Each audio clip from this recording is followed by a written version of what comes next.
Wait a second, were you guys not paying attention to what time it is? We have to get ready for prom. We have to get ready for prom right now. Hi guys, hope you're all having a good day. As always, today we are playing for the first time Monster Prom. Oh, whoops, hang on, I accidentally started my, hang on. Shit, I'm a professional, I swear. Okay. I think we're good. I think I fixed it, don't worry. I dig the beard, champ. Thanks, champ. Hey. We're playing Monster Prom today. I am dressed up as Scott Howl. 1 second. I need to go under the tent. I'm already dying. Hang on, I can't see under there. Hang on, I can't see under there. And I'm sweating already, help.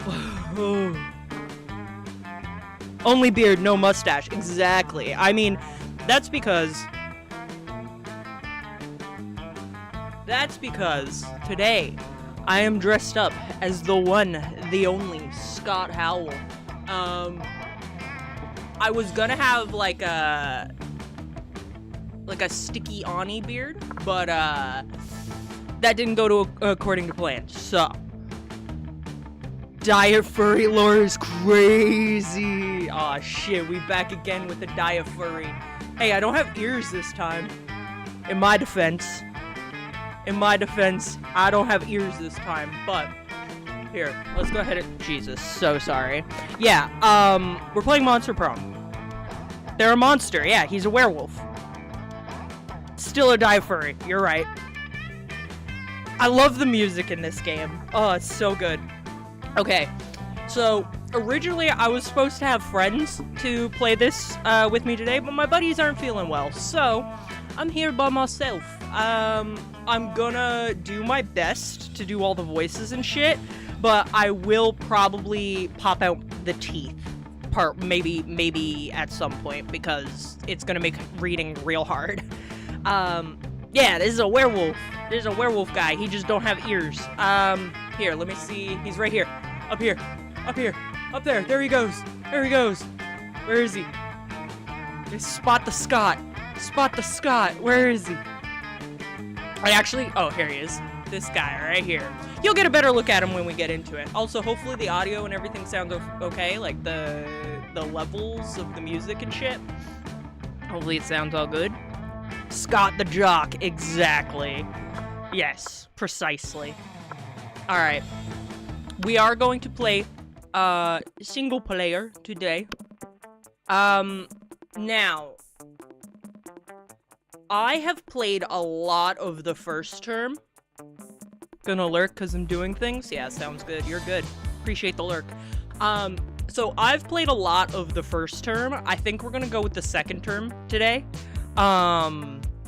Just because it'll give me the opportunity to see new things, and it just gives us more stuff in general to look at, you know? So, we're gonna do that. We're gonna do a full game around 60 minutes. Yeah, fucking right it is. It isn't, not with voice acting. Spooky high school, the sweetest years of our lives. Back then, we were young and unafraid.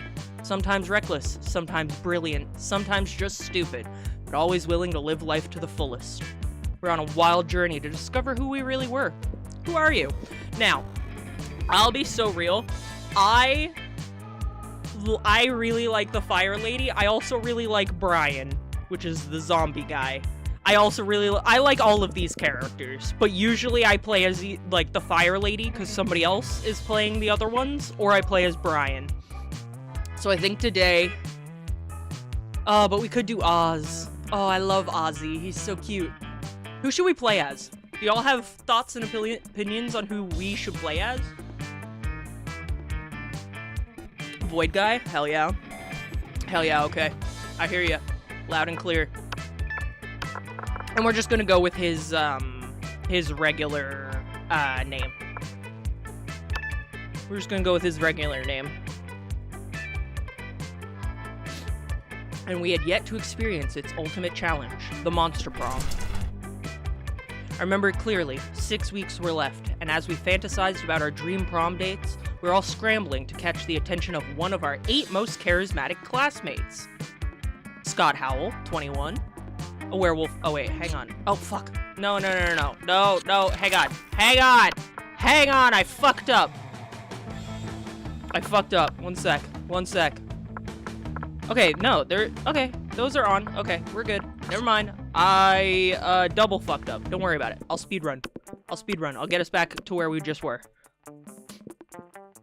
Yep. Oz. We'll play as Oz, because he's a cutie patootie. We had yet to experience. Yes. Okay. We'll get right back to it. I remember clearly. 6 weeks were left, and as we were fantasized about our dream prom dates, we're all scrambling to catch the attention of one of our 8 most charismatic classmates. Scott Howl, 21. That's me. Hi. A werewolf athlete who compensated for his rather small brain with a stupidly huge heart. Miranda Vanderbilt, 19. A sweet mermaid princess who was as cute as she was genocidal. Polygeist, 22, ? A party ghost with an insatiable hunger for all the wrong things. Damien LeVay, 21. A fearless demon with a taste for destruction and a love of fire. Liam DeLioncourt, 400. A hipster vampire whose standoffish demeanor hid the fact that he was truly a lovable dork.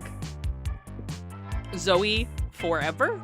Okay, Zoe and the next one are the ones that are added because of the DLC. An eldritch cutie who went from endless deity of the Dark Realms to ultimate fangirl. And Calculester Hewlett-Packard V1.0. A library computer who had become sentient robot ready to experience life to its fullest. And Vera Oberlin. Oh, Vera is from the original. The 2 that are added are Calculester and Zoe for the DLC. Vera Oberlin, 23. A mean, self-made Gorgon with a merciless sense of business. There's too many S's in that sentence for me. It was clear. It had to be one of them. But who? We only had 6 weeks to choose our prom date, and even more daunting, we only had 6 weeks to woo them and conquer their heart. But as I already said, we were young and unafraid, and we were ready to start. Welcome to Monster Prom's stupidest pop quiz ever. All minds are rotten, but they are rotten in so many different ways. Worry no more, we're now using our PhD in bullshit to diagnose which kind of deviant sicko you are. Monster Prom's stupidest pop quiz ever, trademark, will throw a bunch of absurd questions at you and turn your answers into your character's stats. This way, each of you will start by having stats that better reflect your true selves. Let's start.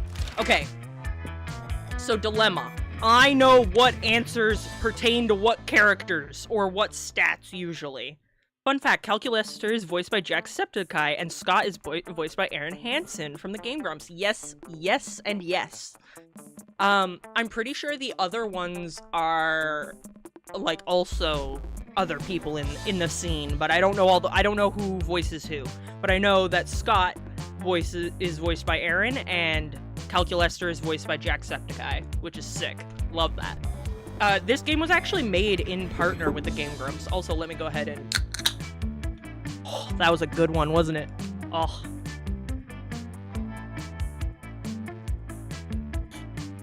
Also, I may let you guys, like, pick some answers and stuff for this game, because, I think that could be fun. Puts a little bit less pressure on me. Alright, if you could put a curse on your worst enemy, what would it do? Can't rely on... Oh, Fug Panther with glasses, you're right. Hey, honey, there's something that you need to know. Can't rely on the effectiveness of a curse. I prefer to take care of my enemies the old-fashioned way, by exposing them to unsafe doses of radiation over the course of several years. I'd curse them to fall in love with a wonderful person and be happily married for years before they realized that all this time their partner was a wild panther in disguise. That's why it's a panther picture. Then the panther will viciously devour my enemies. Classic. Viciously devours my enemy. Classic. Curse of always meeting obnoxious people at parties who are super into new fad diets that feel the need to explain them in detail. Let's go with the second one. Ooh, boldness. So bold. Alright. If you were the leader of a new country, what would your flag look like? I'd go for simple, three-colored stripe approach, where each color represents one of the country's values. Blue for diplomacy, purple for patience, red for the blood that will be spilled if anyone tries to overthrow me. Flags are outdated symbols that lead to unnecessary nationalist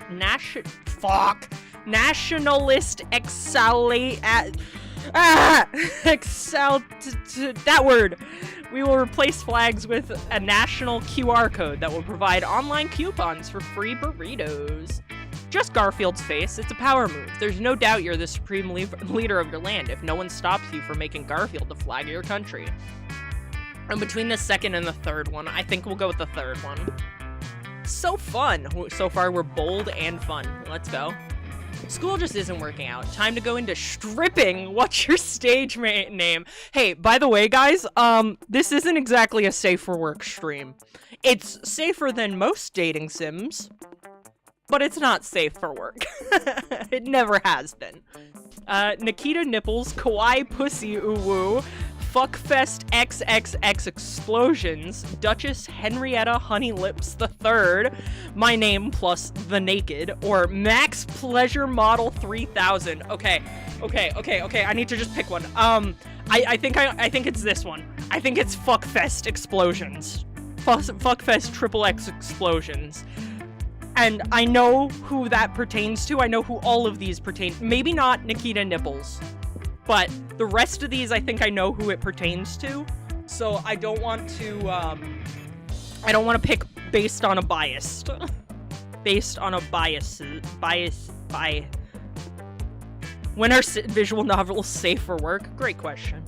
Great question. All right.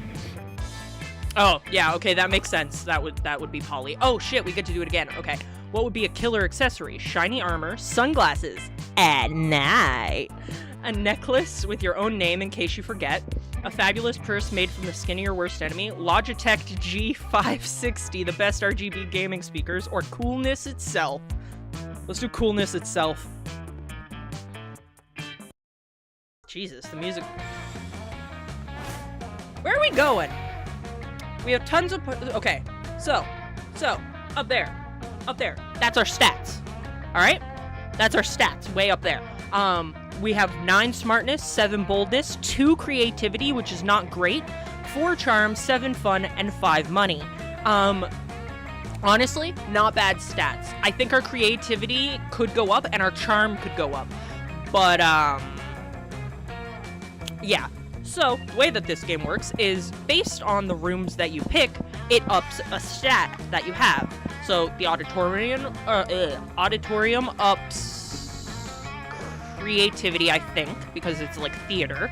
Class ups smartness. Library ups money. Outdoors ups charm. Gym ups boldness, I think. And the bathrooms are boldness. Gym might be fun, and outdoors might be charm. Or charm and gym are swapped. I don't remember. Which is not good, because I wanted to up our charm. I mean, I guess we'll go find out. Let's go outdoors. That day during recess, you start a half-hour rave that goes full crazy. You have no idea how it escalates so much, but at one point, there are like 300 people. Someone summons demons from a nightmare dimension. The consequences might distort the fabric of reality itself, but who cares? It's a rad party. You gain +2 fun. Okay, outdoors is fun, which means gym is charm. I haven't played this in a while. You notice Liam and Damien talking to each other. Maybe you're a little jealous, so you decide to join them.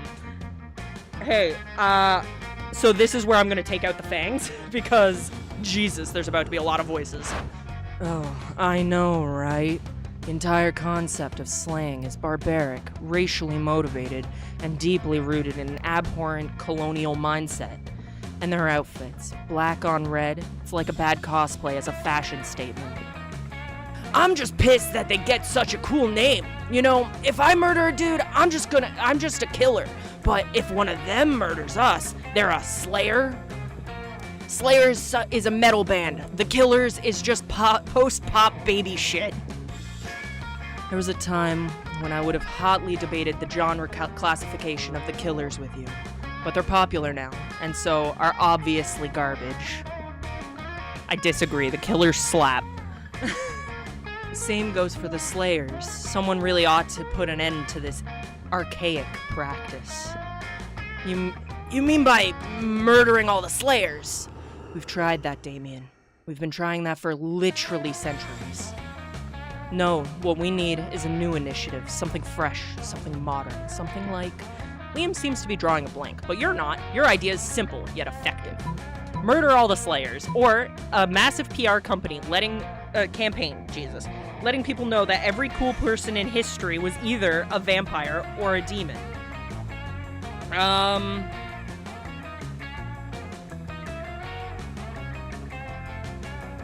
Sorry, I'm just boogieing.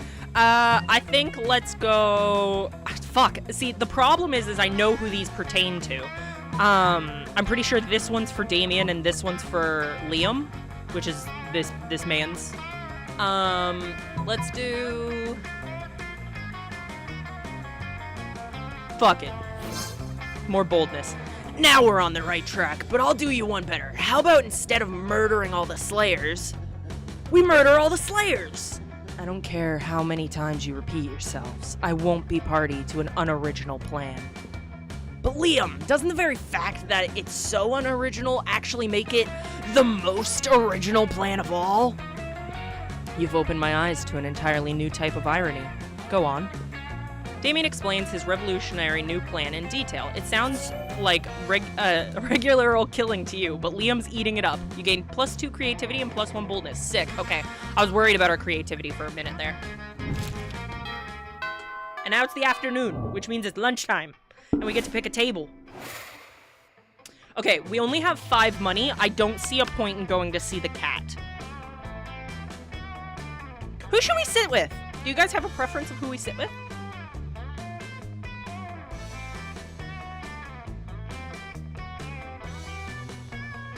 I'm so warm. Do we have a preference? We have Miranda and Liam, Damien and Vera, Polly Geist and Calculester, Scott and Zoe, and... Fuck, what's the cat's name? I don't remember what the cat is, but the cat's name is, but the cat's the shop, effectively.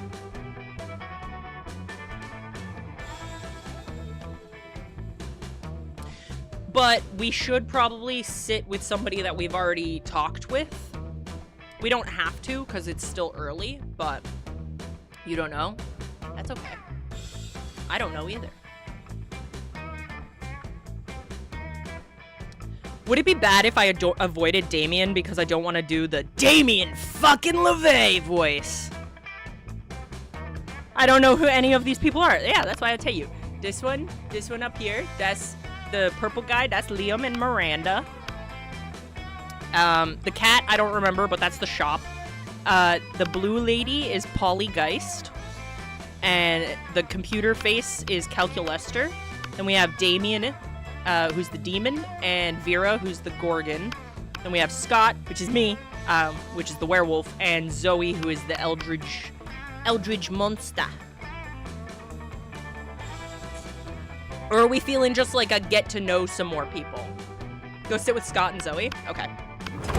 I am going to warn you, my Scott voice is not good. Looks like Scott and Zoe are having marshmallows for lunch. You say that because their cafeteria table is covered in a literal mountain of marshmallows. Zoe slams a marshmallow into her mouth. It's mildly impressive. That's 15 marshmallows. Scott stuffs 6 marshmallows into his mouth at once. It's slightly more impressive. Oh yeah? Well, I'm 23. King of the marlow. That's him with marshmallows in his mouth. I'll do better, I swear. Ugh, I didn't want to have to do this, but you leave me no choice, rival. Zoe begins to glow purple and convulse. Her tentacles swell. You smell death itself. Ancient chaos doomed to world sacrifice. Uh-oh. A cloud of marshmallows rise up into the air. Zoe's countless mouths all open with an infinite hunger. All of the mallows fly into Zoe's gaping maws. The cafeteria windows open as all marshmallows in a 50-mile radius are summoned to their doom. Uh-oh. It's unspeakably impressive. Hey, no fair! If I counted correctly, I've now eaten 13,666 marshmallows exactly, which means I win. Wait, that's not very, wait, what? Jesus. God, I'm equally as stupid as Scott. Fuck! Wait, that's like, not very cool. You can't just use more than one mouth during an eating contest. It's cheating. And I would know because I used my hands at soccer one time and I still feel bad about it. No way, I didn't cheat. The fidelity of this impromptu marshmallow match is my whole reason to live, and my whole reason to not destroy this amazing marshmallow-filled planet. Quick, referee, this is an athletic dispute before the whole planet is destroyed. Okay, we can't control how many mouths we have. That's not nice, Scott. Are you a good boy or not? Scott, play smart and be creative. Don't you have many other holes you could use to win? Okay, so the top one is clearly for Scott. The bottom one is for Zoe. Who are we leaning towards right now? I feel like it would be appropriate if I went after Scott, but at the same time, it'd be weird if, like, I, dressed up as Scott, went to go date Scott. Would that be weird? That might be a little weird. But, though in Baldur's Gate, I was dressed up as Astarion, and I was dating Astarion, so... You know. Let's go... I don't think I've ever romanced Zoe before.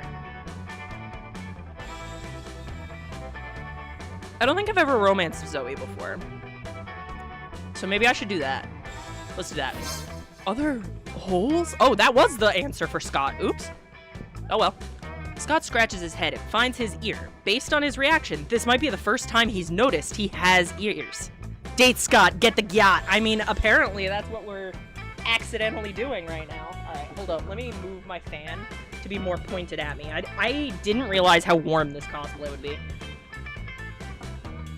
This is what I get for wearing jeans. I should have just not wore pants. You guys wouldn't have known anyway. I probably would have told you, but you guys wouldn't have known if I just didn't wear pants, but I'm wearing jeans. Alright. Scott, it's the first time he's noticed he has ears. He has ears. Whoa, I found another hole already. I'm back in the game. There's 2 more holes on my face I wasn't even using. Scott stuffs every single orifice with marshmallows, and it's definitely hot. Cool. You found a fun new fetish to enjoy. Curse you, rival. Your whole jujitsu is just too strong for me. I lose. Scott's mouth, ears, and nose are full of marshmallows, even though he can't speak, hear, or breathe. You can tell he's overjoyed about winning. That's good. That's good. Okay, now it's evening time, in which we can go back through and go anywhere. We don't know who will be anywhere except for where the shopkeeper is. My eyebrow's itchy and I need to not scratch it, so I'm just gently tapping it. But yeah, so,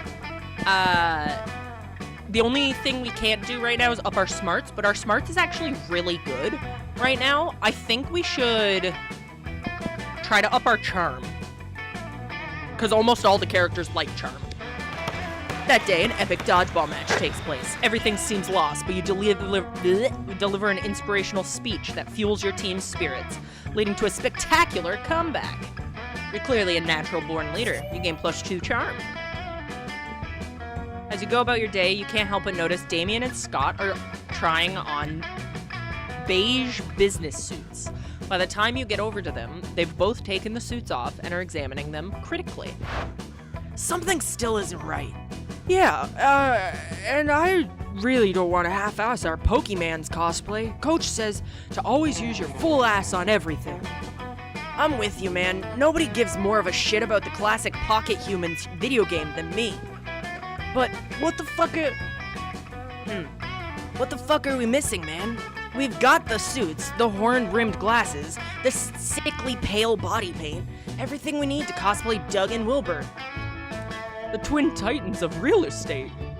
What was that voice? God, Scott's voice is gonna be all over the place today. Don't even worry about it. I know who they are, Scott. I've played the damn game. Now, come on, help me think of what we're missing. You know right away that their costumes need. You reach into your bag and pull out the one thing no human could be caught dead without. A unicycle or a gun. Date Scott, get the yacht. Alright, we're gonna go after... Alright. One person has spoken, we'll go. A unicycle? Seriously? What kind of freak show bullshit is this? This is the best thing I've ever seen. Come on, Scott. Doug and Wilbur would never ride a unicycle. Well, maybe they should, Damien. Maybe they should. Look, everybody's gonna be going as Doug and Wilbur, but only we will be Doug and Wilbur on a unicycle. Huh. I guess it is a good excuse to run over people's toes. Okay, unicycle it is. Can't believe that worked. You were just trying to get rid of your cousin's shitty unicycle. You gained +2 fun and +1 creativity. Let's go. Holy fuck, our fun is so high.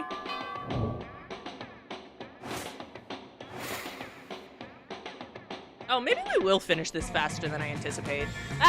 Probably not, though. Probably not. We're already half hour in.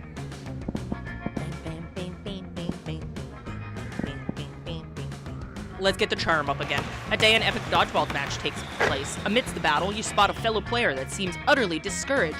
She thinks she's not worth anything at dodgeball, and she attempts to throw a ball at herself? You explain to her the many ways you think she's unique and wonderful, also while defending the many pleasures in life. With your help, she's capable of finding reasons to keep playing, gains a sense of self-worth. Gain +1 BFF. Sadly, she's not a part of this game, so that beautiful friendship will take place off-screen, and +2 charm. Looking around for a distraction, you spot Scott proudly flexing, While Zoe sits before him, frowning into her notebook. You figure she's trying to draw his ripped bod. so you offer to give some drawing tips. Drawing? What? I'm not drawing anything. I'm writing a fanfic about Scott's muscles. What? You are? I thought I was just over here flexing for no reason, like usual. Well, I'm trying to write a fanfic, but so far it's going slower than the first 20 issues of Snail Person Literature Club. You glance at Zoe's notebook. It looks like she's just copied out Online Encyclopedia TM's list of all the muscles.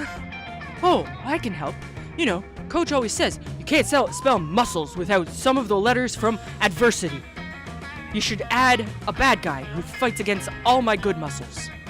That's been done already. Ugh, it's like you haven't even read Scott versus Muscle-Hating Herbert.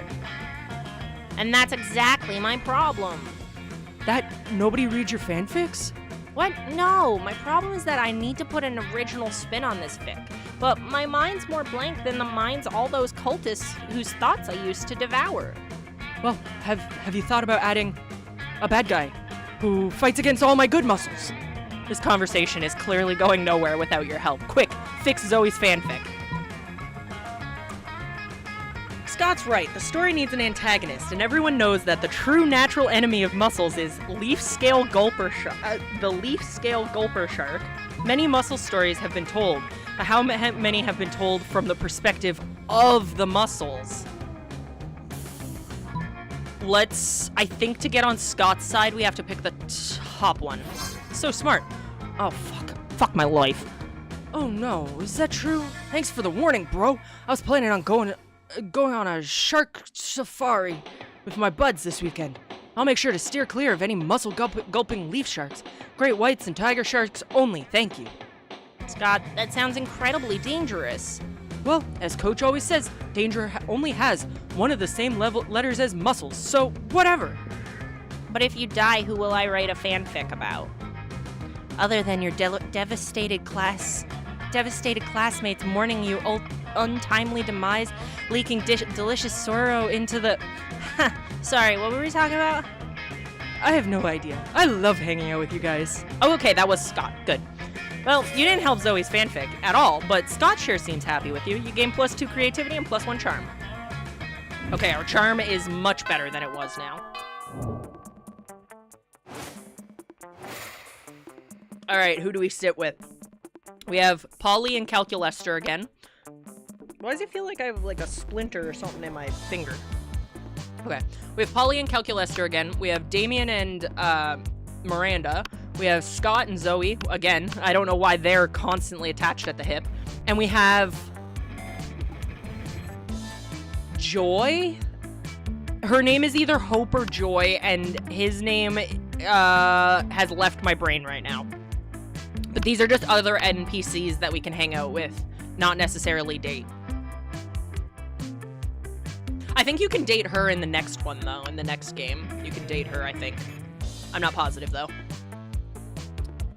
Do we have a preference of where we're going today for lunch? I love the music. It makes my brain so happy. If we don't have a preference, I'll just go to Scott and Zoe again. Because the chat has spoken and you guys want me to date Scott. That fucking himbo idiot. I love him.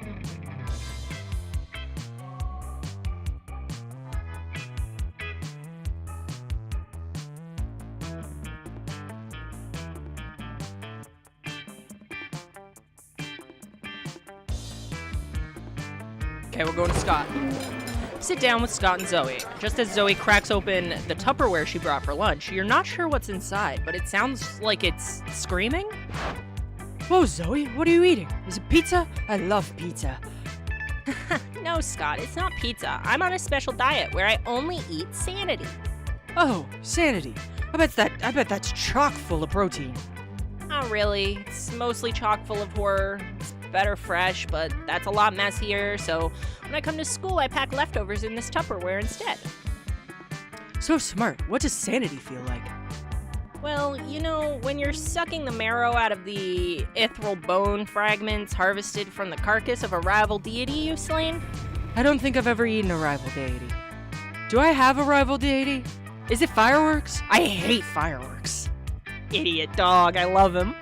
No. Let's see. Have you ever drunk a child's tears filtered through its mother's severed scalp while an orchestra plays the tuneless melody on instruments of flesh?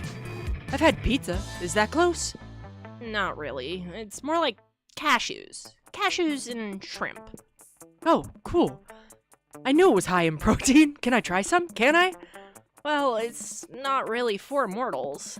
Scott looks so excited. You've got to figure out a way to resolve this situation. Scott's sanity is extremely high in cholesterol. Why don't you just eat some cashews and shrimp smothered in this malignant insanity hot sauce I brought? But what if Scott uses this crazy straw? What if Scott uses this crazy straw? Drinking Sanity through a crazy straw? Oh, wow, that's so smart. It'll cancel itself out. I'll be fine. No, that's not even close to how it works. Yum, yum, here I go. Okay, Scott, that's enough sanity. Stop drinking the sanity! I'm not Scott. I'm a tractor. Woof, woof. Tractors don't say woof woof, Scott. Oh, really? Which one of us is the tractor here? You or me? Neither of us. That's not what my new friend Mr. Goat says. He's great. He's a koala. Zoe gives up trying to talk sense into Scott. Scott lets you ride him around, ride him all around school while he attempts to harvest grass with his face. It's a real bonding experience. Let's go! We get to ride Scott! Not like that. Don't make it weird. Bounce on it! Hey! I said don't make it weird! Hey! too late. Fuck, you're so right. Okay.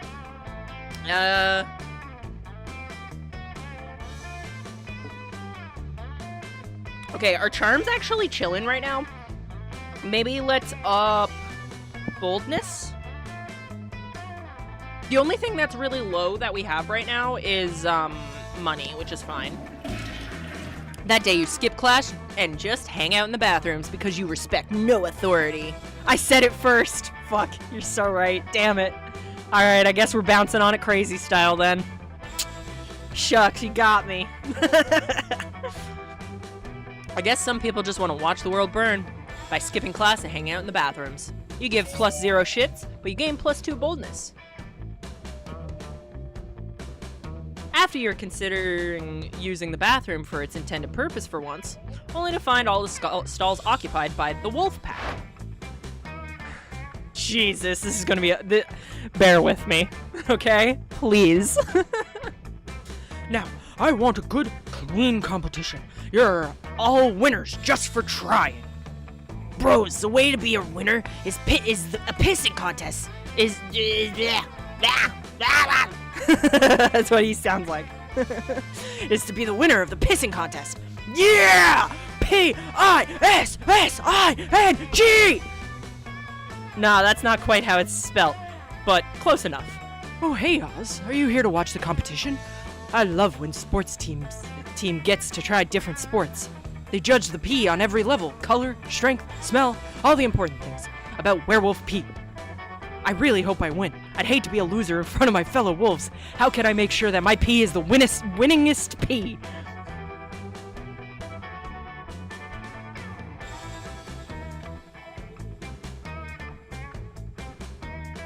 What the fuck? Drink 3 times your body weight in yellow food dye to make sure you have the brightest pee. Or the pee was inside you all along. I'll pee too in solidarity. Okay, I think the top one is creativity or smarts, and the bottom one is charm. So I think we go with the bottom one. Because if it's smarts, then it doesn't matter. But if it's creativity, we will probably not do great. But I don't think it matters as long as our creativity and stuff is high enough. Not necessarily which one is higher. It's been a minute since I've played this game, so. I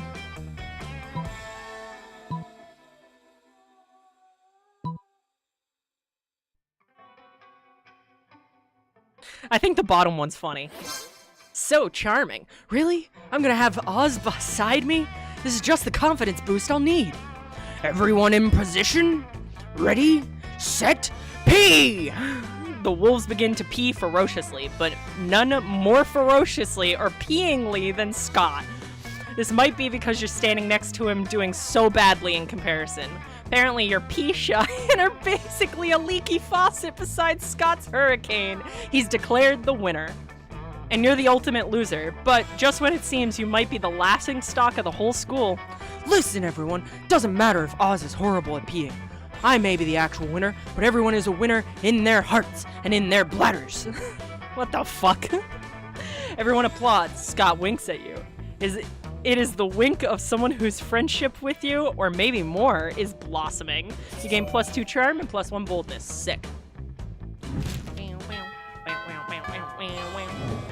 So fun fact, if you're playing this multiplayer, there's a certain part in the game where it'll bring you to a different scene, like, where it's like, everybody choose, the only one I can remember is like, everybody choose something bad, quote unquote, and then everybody picks something bad, and then you all reveal your answers, and the next question is like whoever's answer is the baddest goes first, and then you discuss with the other players. It's pretty cool. So that way you can change the turn order. It's pretty nice. Let's do... Oh, you got McDonald? I want McDonald. I want McDonald. Can I have McDonald? Damn it. Can I have McDonald? Please? Please? Can I have it? You're a McDork? Fuck! Ugh, damn it. Fine, let me go be buff. That day, an epic dodgeball match takes place. At one point, you're about to be eliminated by a player from the other team, but suddenly, you convince him not to throw the ball at you, with a heartfelt speech about the importance of everyone's lives. Players bursts into tears, and you take advantage of that moment of weakness, throwing a ball at him. You lose -5 mercy, a stat that might be useful in Monster Prom's sequel, but isn't now, and you gain +2 charm. Find Scott sadly holding an open bottle of Power Sludge, the food-like elixir that gets you ripped! Bro, this protein shake in a bottle is gross. I don't even know what most of these ingredients are. Flabograven, Abercrombie, kale? Plus, it tastes like butt. Not a stranger's butt, which is exciting to smell, but a gross, nasty butt from the butt swamp. Can't just toss it, though. I already opened it, and Coach is always saying I gotta finish what I start. You're so right, Pim. You're so right. Bro, help me find something to mix into this power drink that'll make me buff and taste good. Make the drink taste good, I mean. I don't need to taste good. I think I taste fine. That's crazy. Try this vial of genie sweat I stole from a genie. Good thing I brought these grape-flavored steroids. Not that one. Not the grape-flavored steroids, because dogs aren't supposed to have grapes. I think that is my logic. Oh man, I love genie sweat. And you got my favorite flavor, salt and sorcery. Scott dumps the genie sweat into his drink and chugs it. Delicious. Now I just wish for the swollest abs. Poof. Scott's abs grow abs. Right on. Thanks, bro. I'm gonna go do 1,000,000 crunches. Scott high-fives you so hard your arm travels back in time and slaps your ass. You gain +2 fun and +1 boldness. Wow! Holy shit!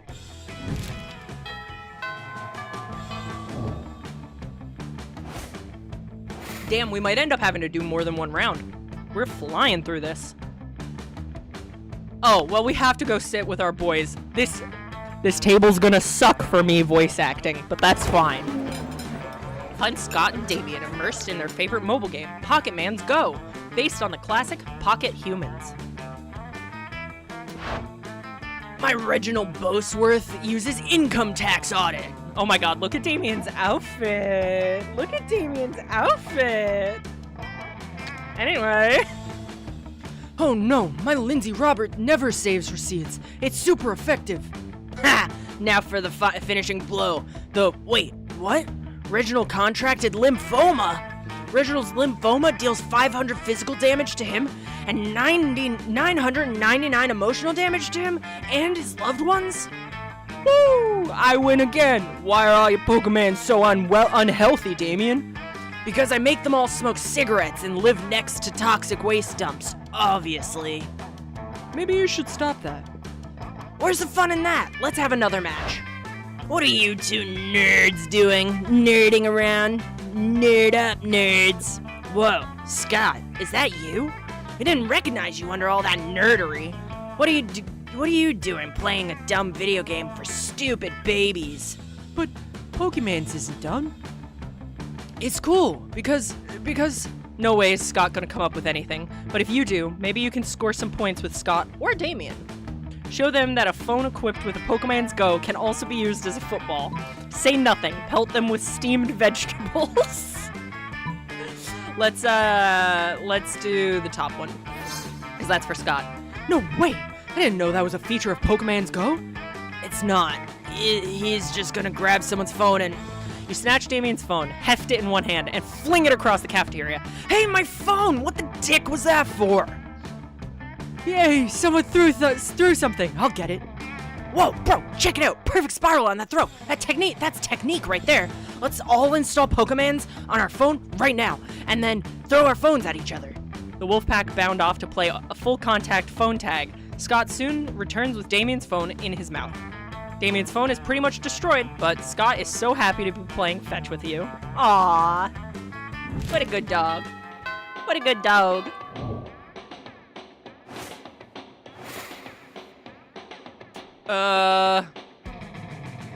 Well, we can't up our creativity.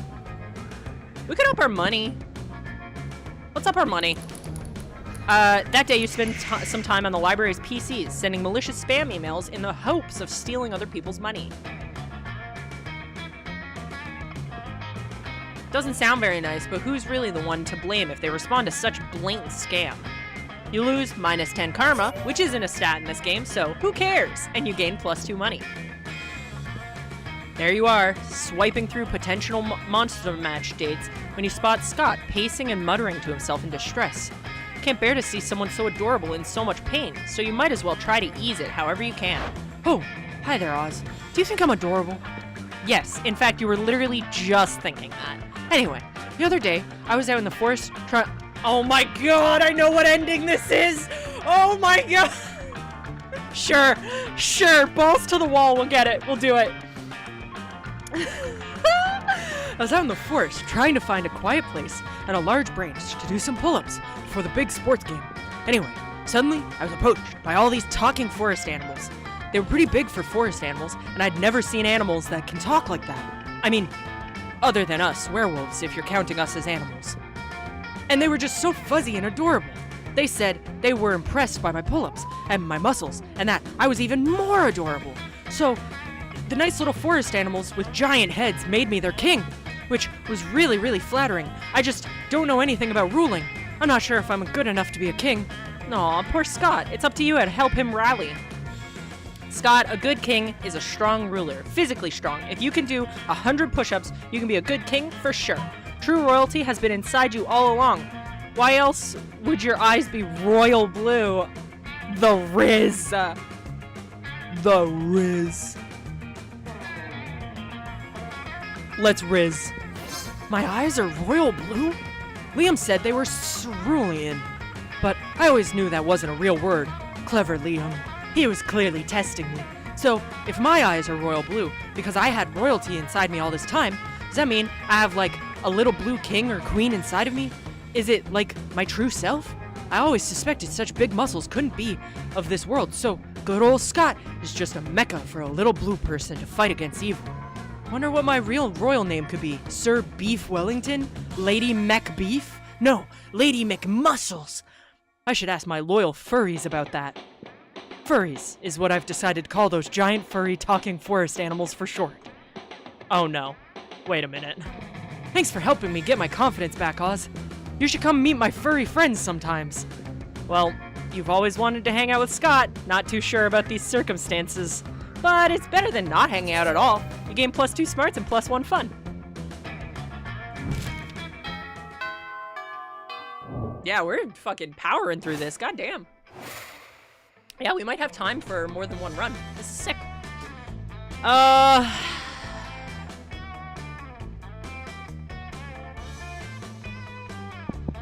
Let's go up our creativity just for the sake of it. That day, look at Oz's little outfit. Look at him. Look at him. Look at him. Cutie. That day, while rehearsing for the class's play, it's as though the muses themselves have descended to give you a figurative blowjob. Look at that mustache. I know. He's so cute. Your performance is intense and inspiring. It will be remembered for generations, which is pretty rad by high school play standards. You gain +2 creativity. To be or not to be, high as balls. Not even a question. I'm already there. To tree or not to tree? Wait, I can't ask questions. I'm a tree. Okay, guys, I'm really digging the Shakespeare fanfic you're doing here. Now, all you need to do is kiss. Kiss who? Just point the way. I'll kiss whoever. How about death? I've tried it. It was okay. That's actually how I died. No, I was being metaphorical. I meant that you should join me and feel the gentle caress of the dark side. Whoa, this play just got spicy. I mean, I'm playing a cult member, so I'm 100% on board with this. And trees provide shade. Perhaps I am already on the dark side. And I'm a plague doctor, so, like, doctors are good, but plague is bad. I don't know what to choose. There's at least a 50% chance Polly will choose to go with the dark side. That chance, like Polly, is unacceptably high. Put a stop to this madness. Not everything is about good and evil, guys. The real quest has always been to find a shirt for poor topless Dimitri. I'll tell you what I want, what I really, really want. Let's do the bottom one, that's funny. So tell us what you want, what you really, really want. You wanna, you want to, you want to, you really, really, really want to zig zig, If you want to be my lover. That's so stupid. It's not what I want. I want you to join the dark side. You gotta get with my friends. That's not what I'm trying to do. Make it last forever. It will. I am still a tree. That's enough. I will not be serenaded like the object of some teen sex anthem until we meet again. Dimitri vanishes in a cloud of purple smoke. No one notices. You're too busy scream singing the words to a Spice Girls song. You gain +2 fun and +1 boldness. Let's go. Let's go. How we doing? Okay. I want to make sure that I pause for the ads. Okay, they start in 5 minutes. We should be good. I guess we'll just continue to sit with Scott. I hope I can get the ending that they're hinting at. You arrive at Scott and Miranda's table to find Scott happily chowing down while Miranda stares horrified at her tray. What's wrong, Miranda? Isn't it obvious? Right here on my tray, fish sticks. Yeah, Fish Sticks Friday. Isn't it great? I believe that he still has food in his mouth. It is not great, Scott. The fish are my subjects. This is clearly the work of the air people. Air people. Air people? Yes. Do you not know of the air people, the merfolk's most hated rivals? Don't you read the news? Yeah, sure, because I totally know how to read. What? Well, I must insist that you cease eating those fish sticks immediately. This is high treason. Jesus. Sorry, me swearing still in her voice got me really good.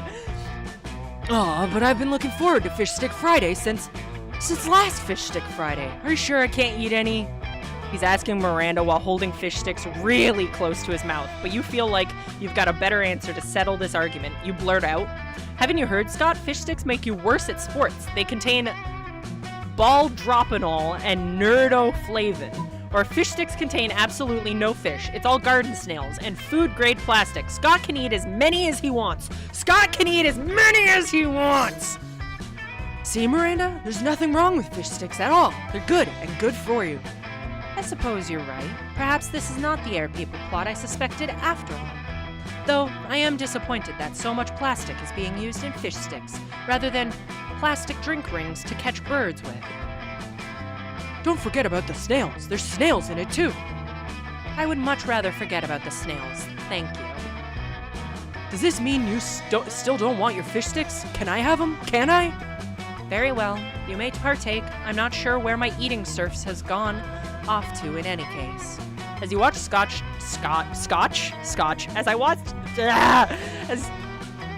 as you watch Scott chow down on his artificial fish fingers, you decide that both he and Miranda have weird relationships with food. Scott gives you a thumbs up while he's munching those fish fingers. Make that boy happy.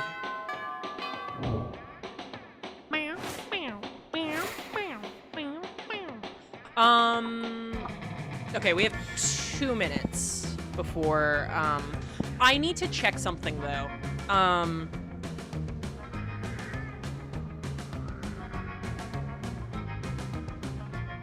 I need to double check if there's anywhere specific that we need to go for this ending, because...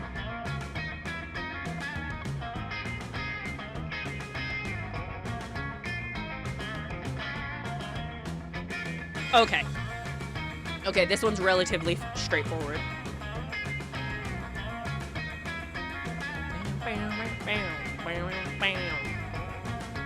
Let's up the creativity more. That day, while rehearsing for the class play, you are struck by the lightning of inspiration. You come up with the ultimate nickname for yourself. You tell everyone to call you by it, also known as one of the 7 most douchebaggiest moves in the world.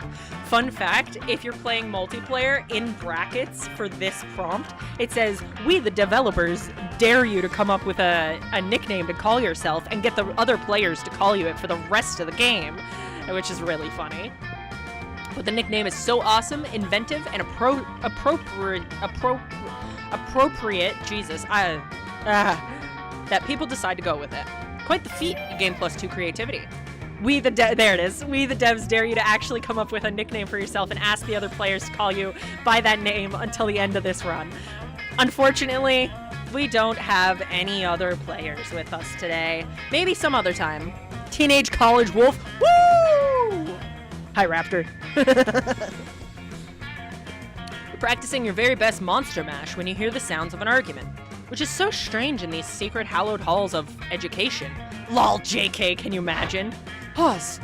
They made me their king, and they deserve the bestest, most wonderful king there ever was. And I'm gonna work as hard as I can to be that king, no matter what it takes. Scott, you realize they're not cute little baby animals in need of a king, right? They're furries. I know they're furry, Vera. I'm the one who told you that. No, Scott. They're furries. It's a king. Yes, Vera, there are many kinks in my plan. That's why I need to work them out to be the best ruler. Forget it. Excuse me, did you say you needed help being a good ruler? I know all about that. Look at Miranda's costume. She's dressed up as Daisy. Cute. You could get us chat to call you a nickname. I don't know what to I've already nicknamed myself. I'm Vibes. Unless you guys want to come up with a nickname for me, you can. Just be reasonable, okay? Be reasonable. Oh, fuck, ads. Okay, okay, there we go. All right. Please take care of yourselves during the ad break. Let me go ahead and send that. All right, we'll be right back. I am gonna go pee real quick, because just like Scott and the other members of the wolf pack earlier, I too need to piss. So, I'll be right back. Don't worry, I don't think I skipped anything just then, to be clear. So, we should be all right. I'll be right back. Take care of yourselves.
And we're back. Well, I'm back. I don't know if you guys are back yet.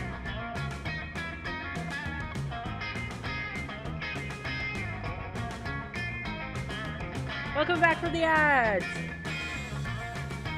I'm putting on chapstick. Hang on.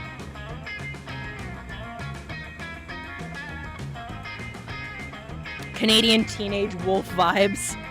And Mystic is the bait of the Canadian teenage wolf?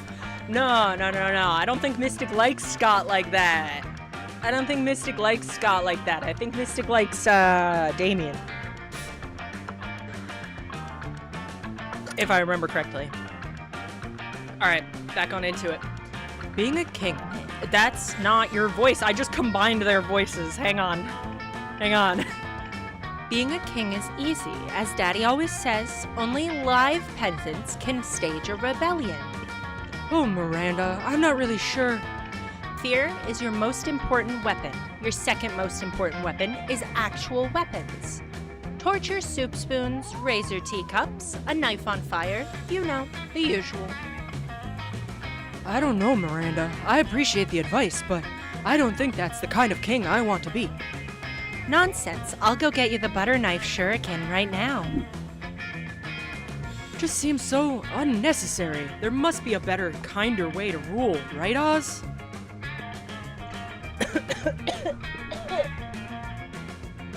Yep. Anyway, I'm dying. 1 second. 1 second.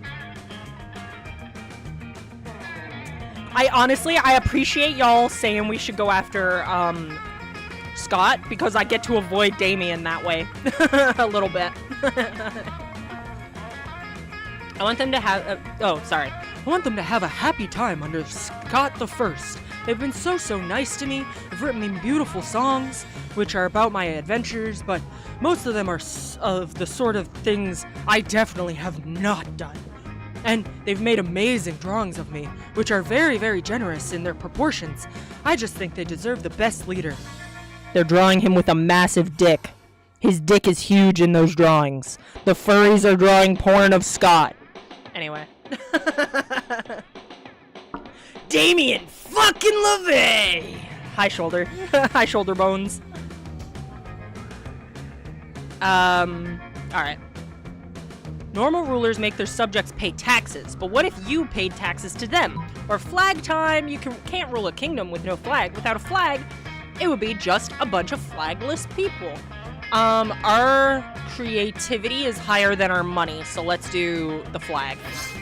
You're 120% right. Flags are the best. Let's combine our art powers to create the very best flag ever. You get into an intense art frenzy, which is kind of hot and intimate. Somehow the two of you end up shirtless and sweaty while panting and doodling.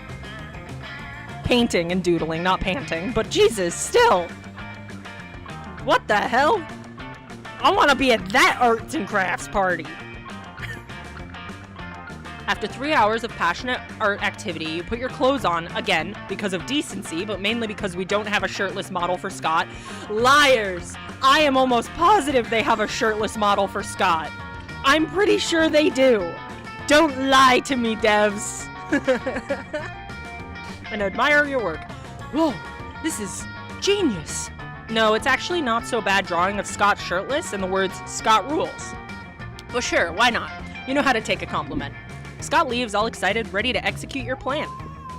As your elders always say, any problem can be solved by drawing shirtless people. Later, you stumble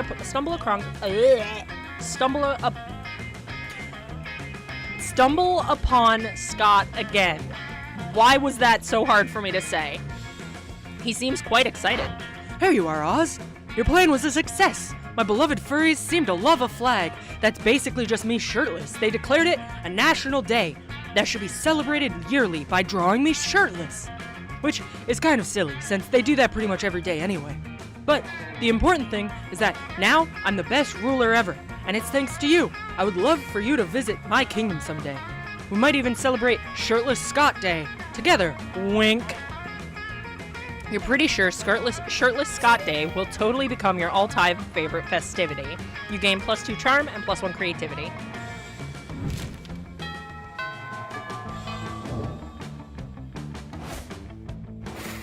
Our stats are insane, by the way. Normally, our stats aren't this high. I don't know how I got them all that high. I don't know. I guess I'm just that good. Let's see. Okay,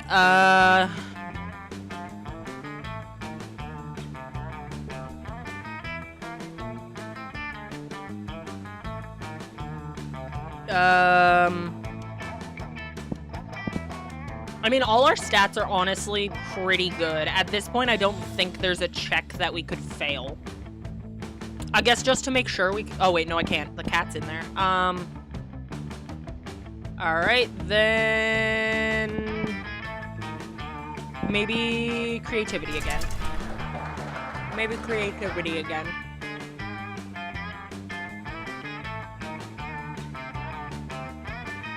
Sorry. That day while rehearsing for the class play, you can't help but feel that you're not as good as the role requires you to be. Doesn't seem to be any ordinary way of getting yourself there, but there might be an extraordinary way. Summon the devil, one of many, to make a deal to enhance your creativity, just a bit. Gain +2 creativity. You also lose 3 years of your life as the as your end of the deal, but who cares? They weren't happening in game anyway. Oh my god, look at Damien's outfit. And Liam's. Because most of the outfits for the auditorium are, like, references. So, I believe Liam is Hamilton right now. It's either Hamilton or, Les Mis. I think it's Les Mis. Damien, I believe, is dressed up as fucking Dovahkiin from Skyrim right now. I think that's what it is. I've never played Skyrim, to be clear. Sorry, the cough drop's too spicy. And I have to do a lot of voices in a second, so I gotta take it out. Alright. You're about to rehearse the scene where Scott falls in the forest and only Damien and Liam are around to hear him when Dahlia comes storming in. Oh my god, there's 4 characters on screen. You hate me. And fuck me, dude. Ah, Damien, I see your wretched cowardice has abated? Now abated, yeah. Now abated. You are finally outfitted for battle. Let us settle our claims to the 8th circle of hell now, with Liam in this tree as our witness. I'm not a tree, I'm Scott. You might not have noticed because I'm doing such a good job of being a tree.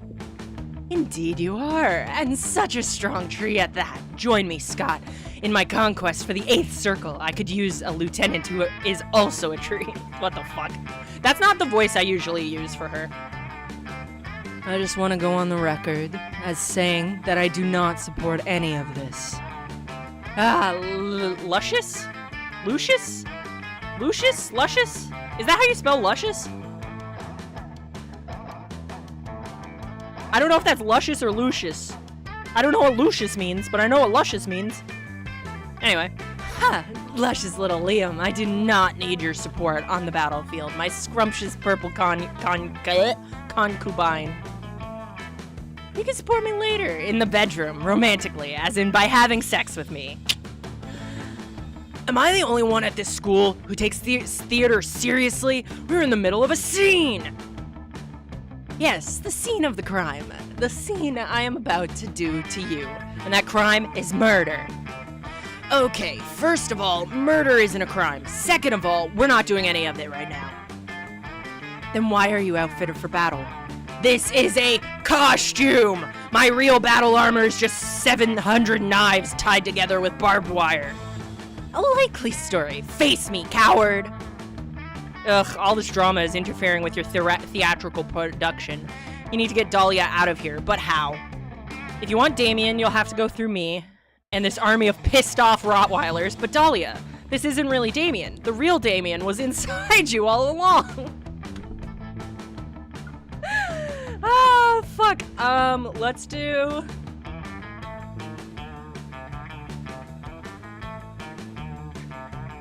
Let's do the bottom one. What? Damien, is this true? No. Why am I asking you? You're not Damien. You're just a clever facsimile. That's that word. For too long, I have had a feeling deep inside that something was wrong. Now I know what that feeling was. It was Damien! You're really going for this, aren't you? Silence, doppelganger. I'm off to go poop out the real Damien so I can fight.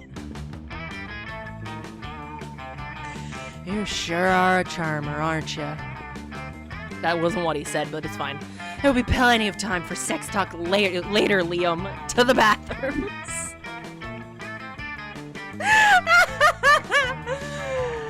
But what if Damien's inside Dahlia and Dahlia's gone? Who are you?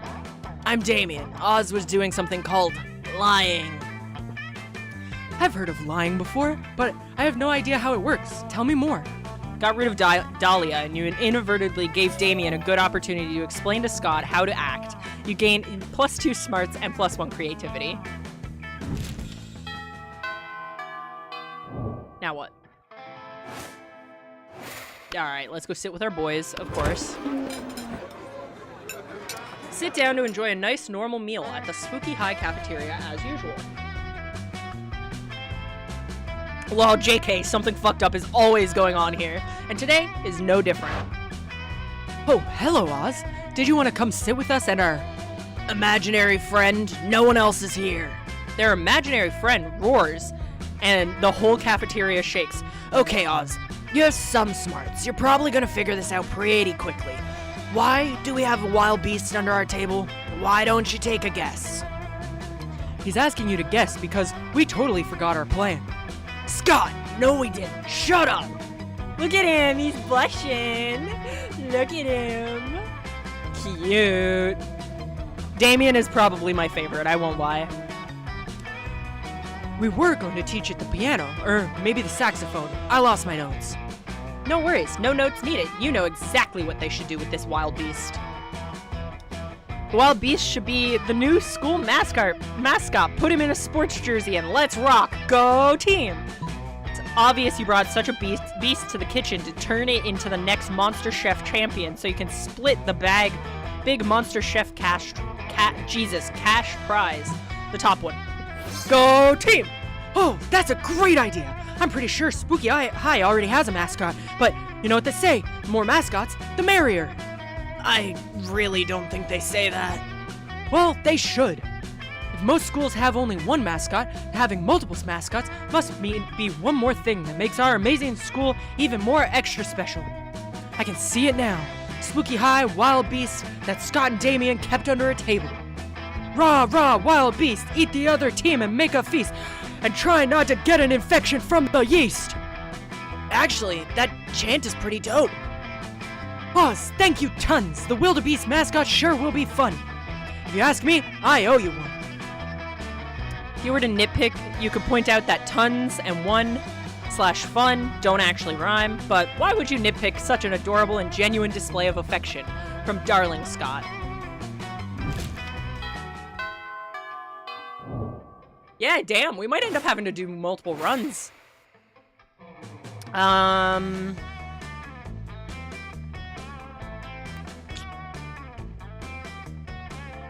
our stats are really good right now. This is crazy. I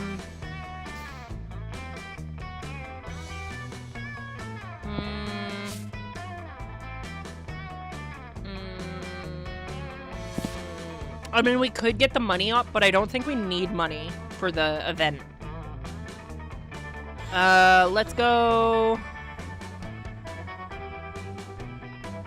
Maybe, you know what? Maybe we should actually go to class. That day, you listen to your elders and learn valuable lessons. Sometimes, after all the monster nonsense and the dating gimmicks, you forget that attending class is supposed to be the primary activity at this high school. Gain +2 smarts. Veer's giving an informative presentation today in speech class. It's called Why Everyone But Me is a Trash Person Who Deserves Scorn. Scott, we simply must help to make sure Vera's speech is a success. Why? Isn't her speech about how we're all really bad and dumb?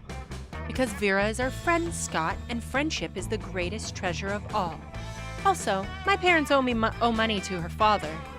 Oh, yeah, okay. This calls for some good old-fashioned cheerleading. Cheerleading, yes. But how does one cheerlead? It's simple. You just Oh no, I don't know how to explain it with words. Somebody help me do words good. You think if you give Scott a sensible suggestion, it might just stop this from getting any stupider. So you tell them both to build a human pyramid or do the wave. Do the wave. Scott, how does one perform this maneuver? It's the easiest thing. Just wave your arms like this, and pretty soon, everyone will join you. No one joins in. Scott and Miranda flail their arms like desperate jellyfish, making splashing sounds with their mouths. Far from being thrown off by this disturbance, Vera smiles and points to the two idiots convulsing in their seats. I was told this presentation required a visual aid. This is mine. Behold, two morons in their natural habitat. Vera gets a solid A on her presentation. She confides in you later that she had totally forgotten to include a visual aid. That display of stupidity actually saved her ass. You gain +2 creativity and +1 fun. God damn. There's 17 creativity right now? That's crazy. That's crazy. Okay, can't go to the auditorium. That's fine, because we have 17 creativity. Let's do boldness, I guess. That day you skip class just to hang out in the bathrooms because you respect no authority. But you don't stop there. You want the world to know just how reckless you are for the rest of eternity. So you do some graffiti on the wall. No way! Graffiti says, I'm bold as fuck. And you know what? Turns out the wall is a magical wall that grants wishes. What a wall! A deep voice resounds from within the walls and says, well, not bold as fuck, but maybe a bit bold. And then you gain +2 boldness. Oh boy, that's an opinionated wall. Anyway, lucky you! Scott catches up with you afterwards, panting with excitement. Hey bro, I was just thinking about today, about how much I like you, and I want to share all my favorite things with you. I thought about sharing my bones with you, and I don't remember where I buried any of them. Then I thought maybe we could go out peeing together, but peeing on each other's territory would be wrong. And I don't know how to share the moon, or even where it is right now. So I guess that just leaves my two favorite things in the whole world, cheerleading and sports. But since you're not on the sports team, cheerleading it is. Let's cheer together, bro. What's that? You want to know what we're cheering for? Well, I thought I'd leave that up to you. What should we cheer, bro? We should cheer for the working class. Nothing will aid the rise of proletariat like a hearty cheer. We should cheer for each other because friendship is the greatest sport of all. Friendship, bitch! Fuck! Damn it! Hey, you're right. Friendship is the greatest sport of all. I mean, I was asking you to cheerlead with me because I was romantically interested in you, but you know what? Never mind. Oh, no. I fucked up. Being friends is way more important than that. Thanks for reminding me. Instead of making out later, we should totally go to the petting zoo. I love petting animals with friends.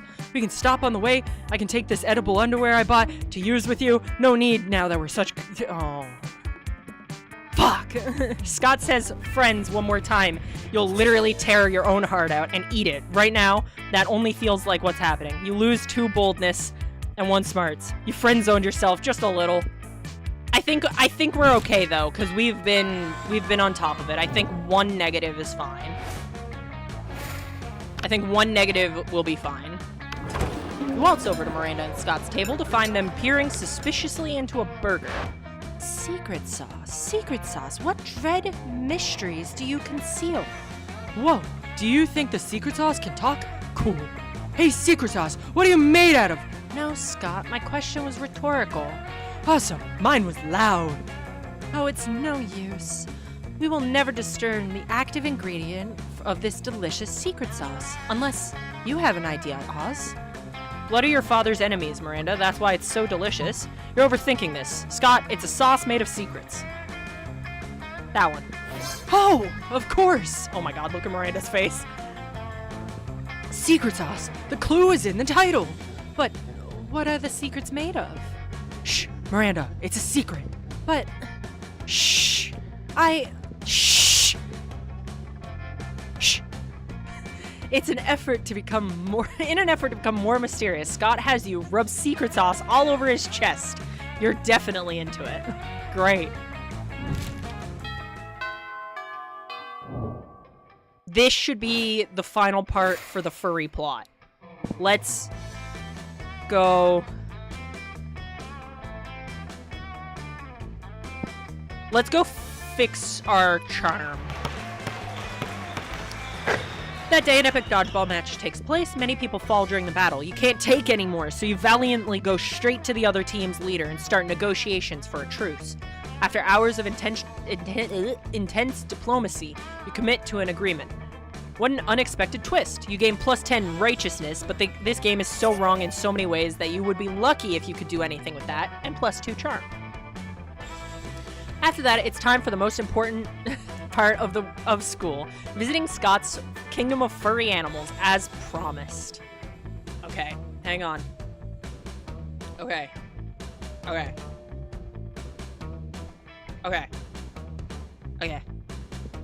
When you get to the forest, you find that most of the trees have been decorated with beautiful, intricately drawn pictures of an even more muscular than life Scott having various kinds of sex with various different kinds of furry animals. Great! Oz, my royal advisor, here to royally advise me, while I sit on my Scott throne and rule over my Scott friends. Aren't these sweet little furry forest creatures devoted to me? It makes my tail wag with joy. It is at that point that one of the sweet little furry forest creatures' giant head falls off, revealing a very startled looking mummy. Yep, Vera called it. Bunch of kinky furry people doing furry stuff in the woods. Oh no. What just happened? Is he hurt? Is my little panda friend hurt? Or was my panda friend never a panda friend at all? Oh no. No. Scott will not be losing his pure joy and innocence over some furry shitty costuming skills. Not on your watch. Not today. You think quickly. You know how deer shed their antlers and then they grow back? Talking furry forest creatures shed their heads. Scott, that panda must have just been a cursed prince, and now you've turned him back into a person. Okay. I think the second one. I think the second one is better for us. I think. Hang on, let me double check. I don't want to fuck this up on the last one. Okay, yeah. I think that it's the other one. I've heard about those kinds of curses before, and I broke the spell with my love for my furry friends. As their king, of course, I don't love them in the way they draw me loving them. They're very interesting pictures, though. Thanks for helping me out, Oz. I guess I love you too, in a way. Wink. And you guess you love him too. You love gaining +2 fun and +1 smarts. Monster Prom draws near. Ah! It's time! It's time for prom! Aw, look at how cute they are together. Absolutely. Alright, here it is, boys. Prom? I'm not sure, bro. I have a kingdom to rule, and attending prom doesn't seem very responsible as a ruler. I don't know about history, but maybe some other king or queen has stopped ruling their kingdom to attend prom. I should check. I think you're the person I trust the most, and I'd love going to prom with you, but my kingdom. Sometimes a good teammate has to make sacrifices for the team. You know, the teammate is me, and the team is my kingdom. Oh, and the sacrifice is not going to prom with you. Oh. Did we fuck up? Truly am sorry. Sometimes there's not enough space in one Scott for both ruling a kingdom and love. Bye. Fuck. Scott leaves and you swear you saw a manly tear running down his cheek. It's okay. You started all this to seduce Scott, but now you put more value in his happiness and on his pursuit of a career as a king of a totally fake kingdom. You stay by his side as the best furry consigliere?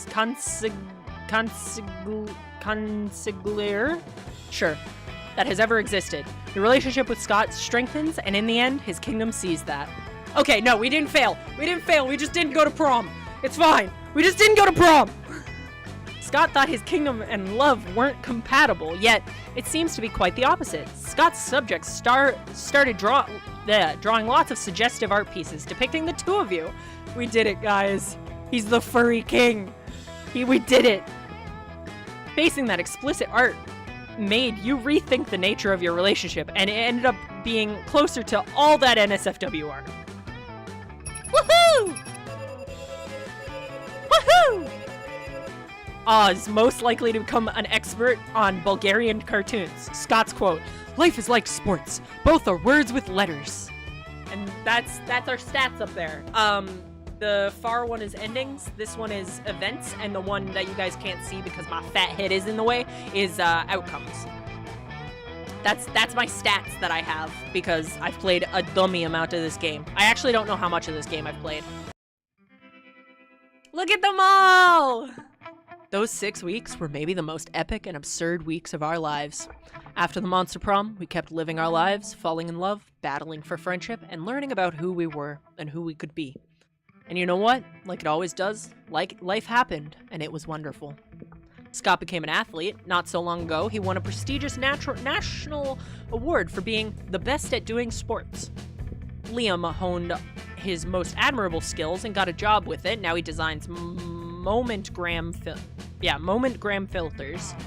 Calculester led a robot uprising, but it was like a nice uprising. They didn't riot or kill people, they just politely asked to have more rights and equal pay. Everything was fine until some monsters led a rebellion to kill all robots because they were rude robo-racists. But everything ended up just fine because Calculester traveled back in time and took care of it. For those... Yep, anyway. Jesus. For those 6 weeks, the Monster Prom seemed larger than life, and then it was gone, just like that. Battle for Monster Prom might have ended then, but there were plenty of battles left in that war called youth. But once again, we were young and unafraid, and we were ready to start.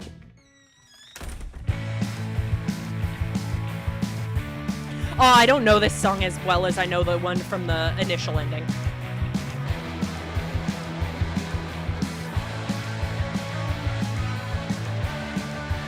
Let's fucking go. We did that. Hell yeah.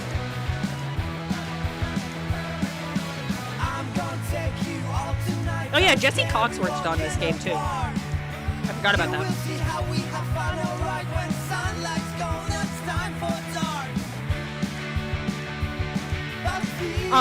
Okay, so that only took us an hour and a half. I think we might do another one. Just so we can get like a decent amount of time out of it. Just for the sake of it.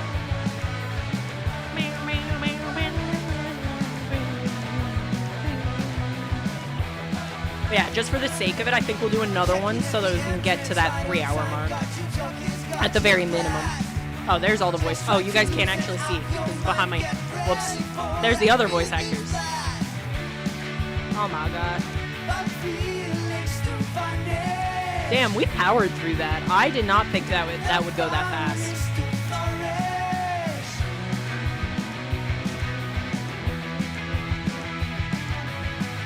I could also play through the second one, but nah. We'll stick with this one. And I think eventually I'll play through the I'll play the second one eventually. Not this month, obviously. Well, probably not this month. This month. Jesus.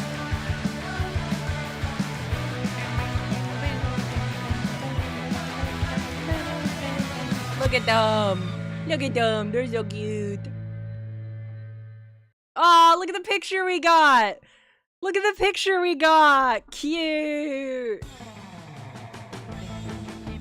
You've unlocked one new image in the gallery. What did I unlock? Oh, we got something in the more art category.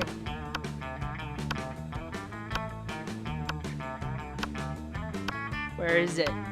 Where's our new art? Oh, this one. Concepts for different monsters as a fellow student. Beholder. If you prefer a body, it could be a cyclops. Lich Snitch, just a gloomy skeleton, but hey, silly name. Or alternatively, a spectral flame in armor, just trying to pass as casual, maybe speaks all caps. Was gonna do goblin, but they're too short. And also just a dinosaur right here. That's so funny.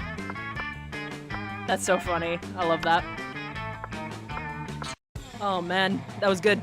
I've gotten that ending before, I'll be honest with you guys. But It's okay.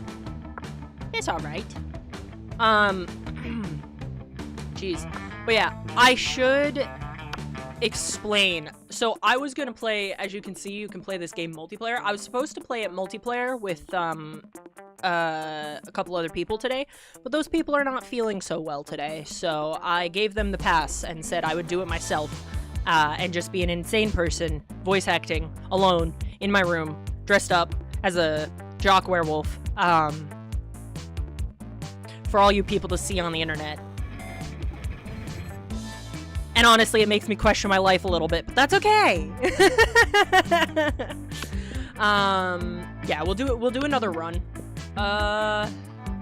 Okay, if we do another and we love it. Thank you. Yeah, I think we'll do another full one. That should bring us to around the 3-hour mark. And then we'll see then if we want to call it then, or depending on how I'm feeling. Because I won't lie, this wig is sharp. It's really sharp right here. And I have it glued to my face. Like, I can't really, like, I can't show you, but it's glued to my face. So, you know, I can't really show you how it's glued to my face, but trust me, it is. Yeah, we'll do another full one. I don't need to read all this. Who do we want to play as this time? Do we have a preference for who we play as this time?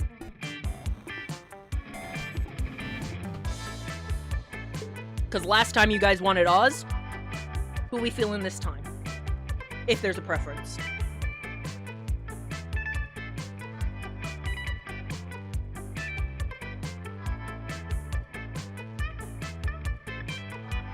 Hot lady? Alright. That's Amira? Yeah, that's her name. Amira. Hang on. I'm sorry, I have to pick they, them pronouns. She, her is not gonna work today, alright? Here's all this again. We don't need to read through this. But I guess I can, like, speed through who's who. Scott Howl, 21. The werewolf. Miranda Vanderbilt, 19. In case you came in new, I'll run it. Polygeist. Party Ghost. Damien fucking LaVey. Demon Man. Liam de Lioncourt. Vampire. Zoe Forever. The Eldritch Beast. And Calculester. And Vera. I don't know what... Oh, I was about to say I wonder if they put them in alphabetical order, but they really didn't. Because Scott's first. I don't know, dog. Stupidest pop quiz ever. Let's party. Democracy is just broken. What would be the best way of choosing the leaders of modern society? You put all the candidates in an empty room with a wild grizzly bear. Whoever kills the bear should be our president. If everyone dies, then it's obvious. The bear should be our president. That's funny. We create a reality show called America's Next Top President, where the candidates compete in all kinds of physical and mental challenges. Voter turnout would increase, and we would turn a profit on it. Whoever can play the most heartbreaking violin solo wins. Let's... Bear. An alien race invades Earth, and they tell you the world's face. Face? The world's face. Yes, the world's face depends on how you answer the following question. How do you like your coffee? I like my coffee as bitter and dark as my own soul, which isn't bitter or dark at all. I'm a pretty nice person. My favorite type of coffee is vodka or alien friendly. None of these. None of these, but I like the first one. That's funny. That's funny. What's the sexiest type of knowledge a lover can have? Hang on. Hang on, we got a loose wig hair. Okay, whatever. A bachelor's in engineering, obscure 80s movie trivia, how to set stuff on fire, how to make a killer cocktail out of anything, all the principles to build a financial empire, an accurate approximation of all fictional characters' genitalia. Honestly, For me, personally, the drinks. Let's pick that one. Out of those options, I'm not an alcoholic. School isn't working out. Time to go into stripping. What's your stage name? Okay. Oh, we have new ones, actually. Max Pleasure Model 3000. My name plus the naked. Kawaii Pussy Awoooo. Excuse you. I wouldn't be the stripper, honey. I'm the damn pimp. Or Fuckfest Explosions. Duchess Henrietta Honey Lips III. I like this one. Oh, you guys can't see it. This is the one that says, excuse you, I wouldn't be the stripper, honey. I'm the damn pimp. We're picking that one, which is for Vera. Okay, so the game's gonna try and steer us towards Vera or Polly right now, which is fine. But I also want you guys to be able to help decide what we do, so, you know. Based on our stats right now, which are all bad, except for smarts and boldness and charm, let's do just, I was gonna say just in case we get Vera, we should do money.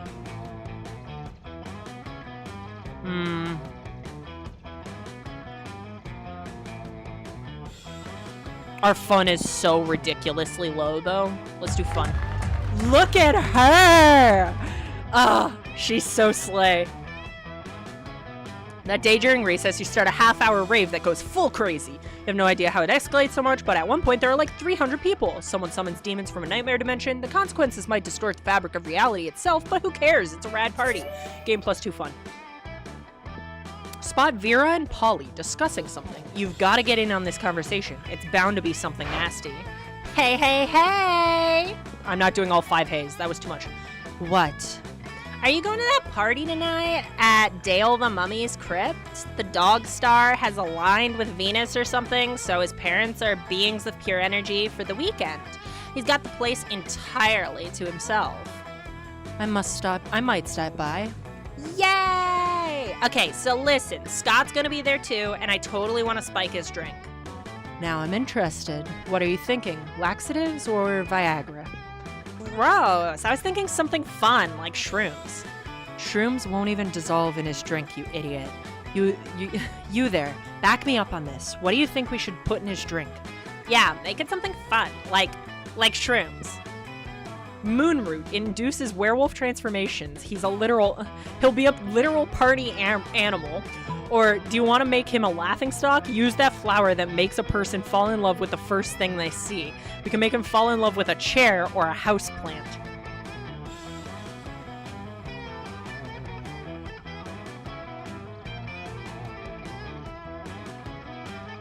Do we have a preference right now for Vera or Polly? Do we have a preference for who we go for? If we go for either of these, we can go for anybody.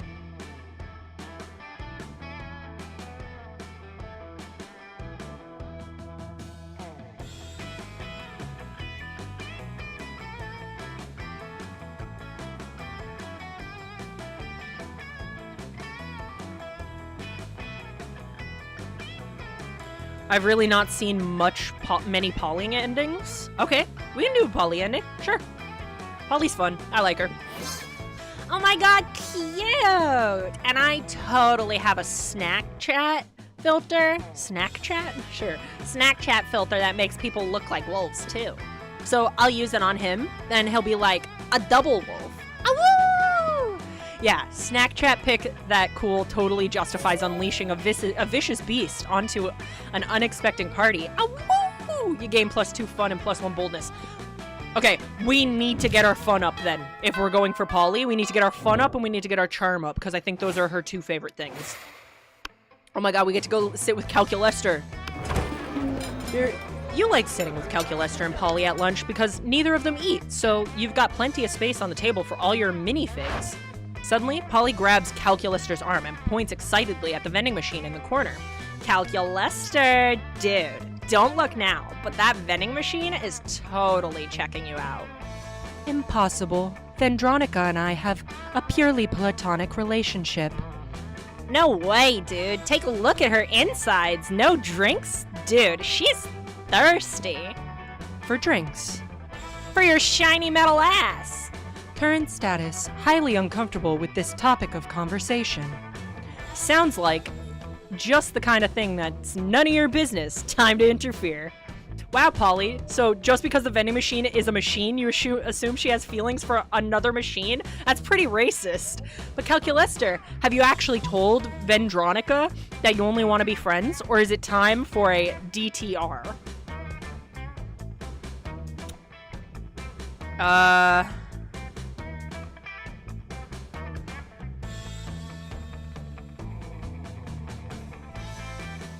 I don't know what DTR stands for. Fuck. I think Polly might get upset at us for picking that one, so let's do the bottom one. Okay, good. Is that a thing I should have done? I am not used to communicating feelings, as I am not even used to having feelings. Yeah, you gotta be honest with your... You gotta be honest about your feelings. Don't lead her on. But what should I say? Just say what's in your heart, dude. Or you can get drunk first. I do not have a heart, but I will try my best. Calculester walks over to the vending machine and places a friendly hand on her chassis. 010010010111010. Anyway, you get the idea. I am kind of curious what this actually means in binary, though. What would be the most effective way to do this?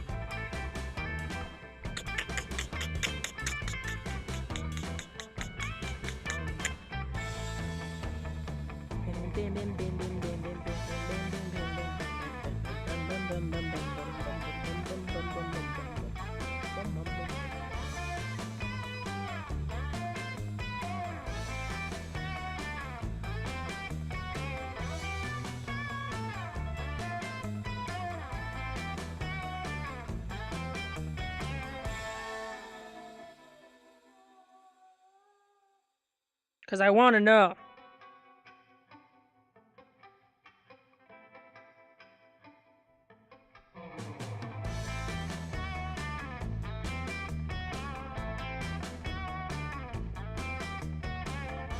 Is binary a language option here? Fuck. Fuck. Fine, I guess we'll never know. Actually, honestly, somebody's probably already done it. Hang on. Somebody's probably already searched it up, right? What does Calculester say to Vendronica?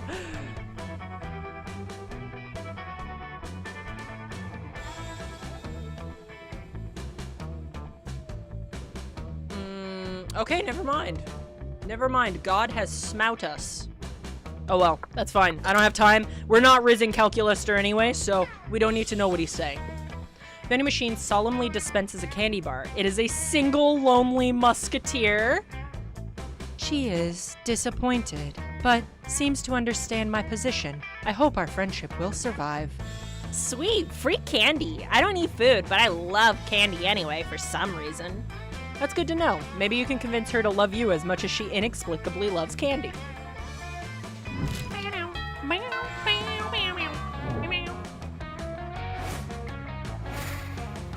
Is everything hunky-dory over here? Okay. Okay. Just making sure. Making sure no chaos was ensuing over in Discord land.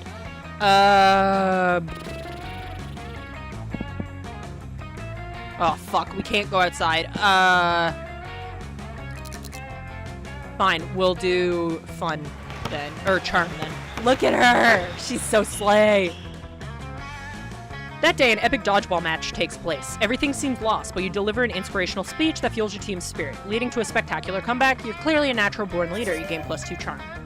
Sorry, I'm breezing by those because those parts actually do repeat. Later, you're minding your own business when you see Polly floating down the hallway, texting. Just as you're about to approach her, There you are, Polly. I've been following a scent. The scent of betrayal. What are you talking about, buddy? I haven't been pulling any pranks at all lately. Some very unfunny person messed with my sports gear. They put my left sock in my right shoe, and my right sock in my left shoe. Polly, I know we're best bros, and you would never do a prank to me. But I think you did this prank to me, and I smelled you. No you didn't. Because ghosts don't have a scent. Maybe not a normal person, but a werewolf can smell anything. Ghosts smell like algebra and global warming. Right. Well, no, hang on, let me get back into Scott's voice. Well, if ghosts don't smell, then what am I smelling? Of course ghosts smell, like ecstasy-spiked rose wine and Victoria's seance lingerie. Sure is a mystery. Hop in my van and we'll go solve it, Scott. It's the first one for Polly, I think. Oh my gosh, yes! My favorite things. Then it was you. Scott, do you have any idea how many ghosts in this school wear Victoria's seance? It's the ultimate lingerie boutique. So you're saying it could have been any ghost? Pretty much, but you know what? I could be happy to use my rose wine smelling lingerie scented skill set to help you crack the case. Thanks, Polly. You're a good friend. As they walk around arm in arm, Polly looks over her shoulder and mouths, "It was totally me." But Scott seems content. Their friendship is saved, and Polly seems pretty flattered by your choice descriptors. In the end, the strongest smell here is the sweet smell of success. You gain +2 smarts and +1 charm.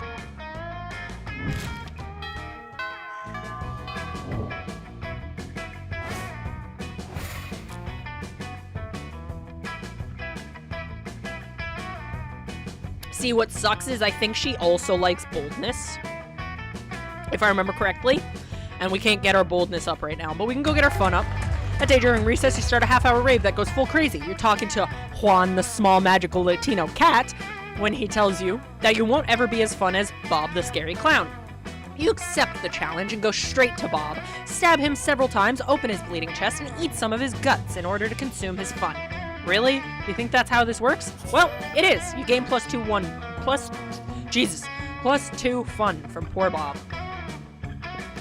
Minding your own business, but you see Liam and Polly in the midst of what seems to be a very intense conversation. And God knows you never mind your own business for too long. Liam, I'm out of ideas. I think we've done everything already. There are no new and exciting things to do. Ah, my dear Paulina, who would have said that? Afterlife could be such an awful word. I think Arcade Fire said it already. Dang. No, Liam, don't give up. There's something super fun we haven't done yet, like partying with a dead writer. Already done it, July of 1925. What about having a ski adventure on Death Mountain with a real hippo? Been there, done that. Got the t-shirt, given the t-shirt to the hippo because Death Mountain is cold and hippos don't have fur. Oh. What about an orgy with our classmates as a bonding experience? You're fucking joking me right now, right? This is the ending they're gonna... Sure. Wait, what? Nah, I grew tired of orgies after the masquerades organized by Lord Tillaney at Wanstead House. Yeah, classic Polly mistake, thinking orgies are always the answer. What about adopting a baby and raising it lovingly and responsibly until it becomes the best lawyer in the country? No, push rewind. Go back to the orgy thing. The orgy thing was dope. Need to make them rethink the orgy thing. You're fucking kidding me, right? You're kidding. Alright. I guess I get... Oh my god. Monster. Prom. I'm bringing it up because I don't remember how to unlock this ending, I'll be honest with you guys. Because this one's kind of hard. Okay, I got it. Alright. What about an orgy, but after an intense chess tournament? Chess tournaments are the best pairing for an orgy. Just start chanting, orgy, orgy, orgy, and hope for the best, champ.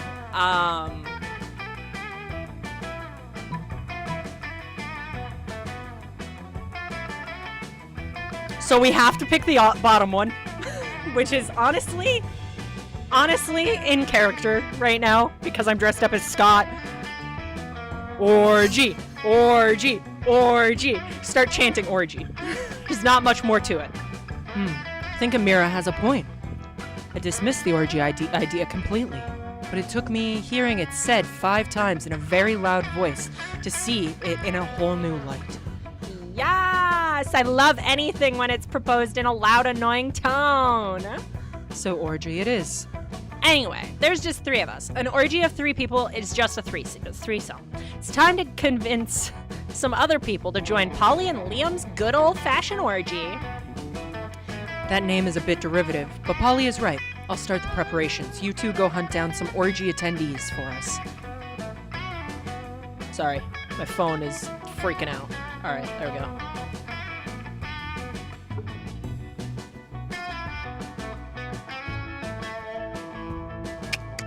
So why is chat not reconnecting on my phone though?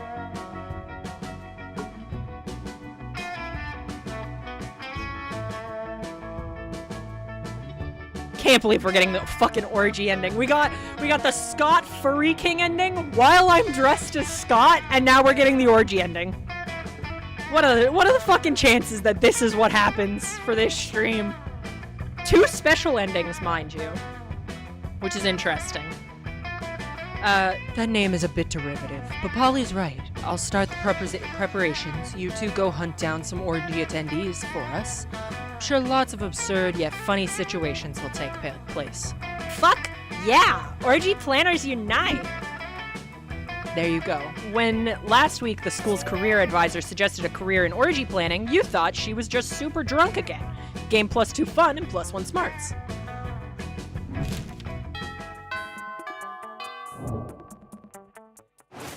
I need to look at our stats. Okay, we're actually chilling on our stats right now. Yeah, I'll be honest, I think 2 full runs is probably going to be my limit, just because the voice acting takes a lot out of me. Okay, our stats are actually not too bad right now. The only one that's pretty shite is creativity. But as long as our charm is good, we'll be okay. Fair, yeah. Sit down with Zoe and Polly. Zoe is slurping sanity out of a Tupperware container with several of her mouths, and Polly isn't eating anything at all. Feel a little uncool for being the only one at this table eating normal food. Speaking of eating food, oh yeah, Amira, can I read your thoughts? Sorry. Oh yeah, Amira, I can read your thoughts. Sorry. Why are you even here, Polly? Why are any of us here, Zoe? The universe is vast and full of mysteries. No, come on. I mean, why are you here in the cafeteria? I mean, Miranda comes here to supervise her eating serfs, and Liam comes here because he's presumably feeds on food pigs. But you don't feed on anything at all, so why are you here? Why aren't you out doing drugs or getting laid or something? Well, because it seems like Polly might be on the verge of an existential crisis. Those are really serious for ghosts. Save her!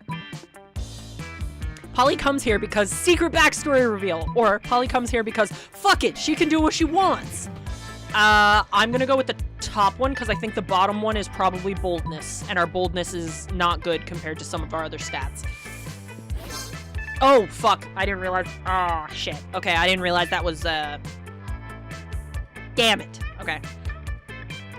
Yes, the truth is, oh my god, what? I'm actually the ghost of a famous chef. Wow, this is definitely going in my next fic. Which chef? Gulia Childs? Martha Buart? Gordon Ramsay? But a fish person? Gordon Ramsay, but a fish person? I don't know. I was pretty high when I died. But, like, I'm pretty good at cooking when I'm sober, which is not often, so I must have been a chef, right? That's the only logical explanation. I hereby declare this canon. You are proud to have been here for this historic moment, even if you know for a fact almost everything Polly just said was bullshit, minus the cooking part. You've been there, and she's actually pretty decent at it when she's sober. But who are you to steal this moment from Zoe? She winks at you with one of those bottomless pits in her face. Nice. Not nice. Not who we're going for. That's fine. It's an orgy after all. We can flirt with whoever we want.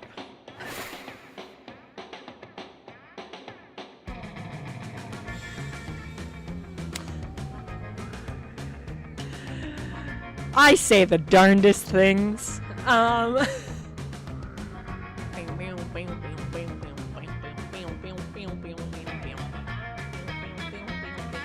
Okay.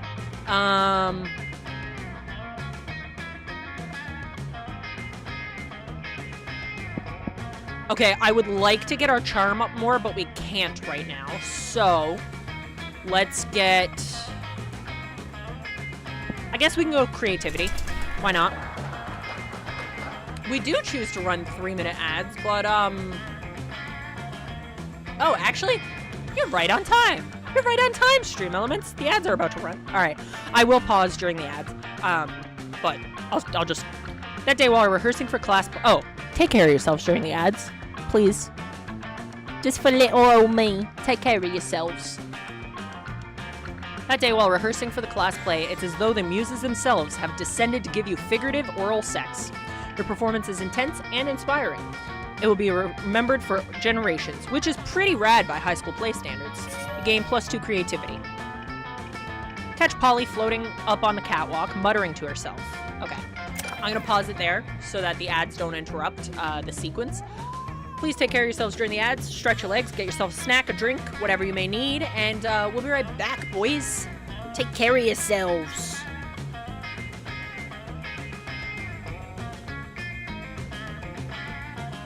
I'm just waiting for the ads to pop. I'll be so real. I have to go pee again. I'm a piss machine.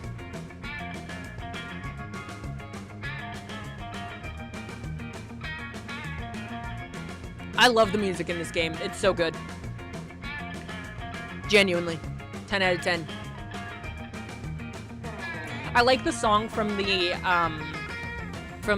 base game ending without the DLC more than I like the credit song from the DLC. So, all right, there goes the ads. Take care of yourselves. We'll be right back.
And I'm back.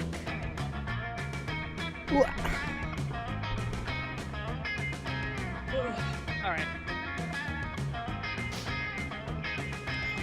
I think you guys are back from the ads. Not showing any more ads. What's up, little lady? Okay, so I need to tell you guys something funny. So, this is not my costume. This is not my costume. I borrowed this costume from a friend. And so it was in like a reusable bag, just a reusable bag that like you get from any old store. And so I had it in the bag, right? And Sushi went up to the bag and sniffed it and like was doing the stink face and everything. It was so funny. Because the person I borrowed it off of also has cats, and so she could smell the other person's cats, and it was so funny. It was so funny.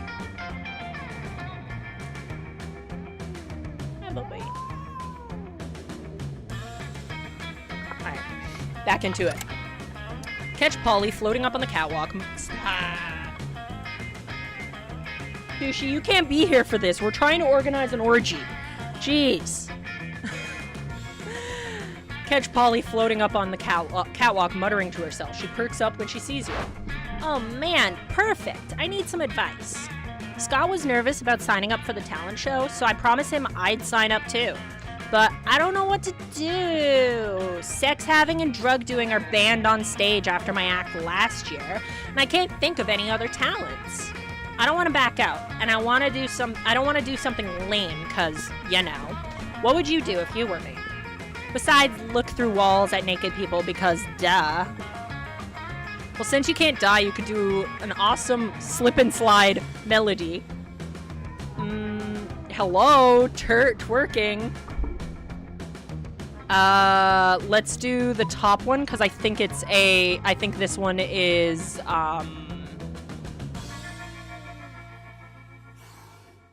oh, this might be creativity, though. Fuck. Alright, let's do the bottom one, then. My guess is it was creativity. Because if it was...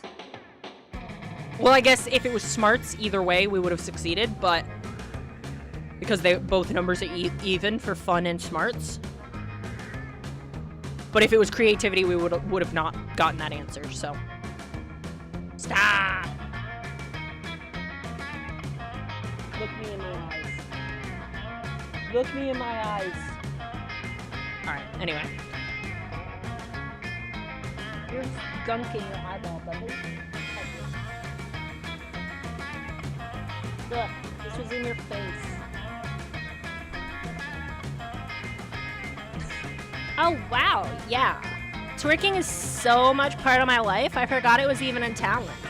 My morning routine is just wake up, twerk, make breakfast, drop it on the floor because I'm still twerking. If twerking was a sport, I'd be the quarterback. Except I've got more than a quarterback, if you know what I mean. You assume she was referring to her ass. You were inclined to agree.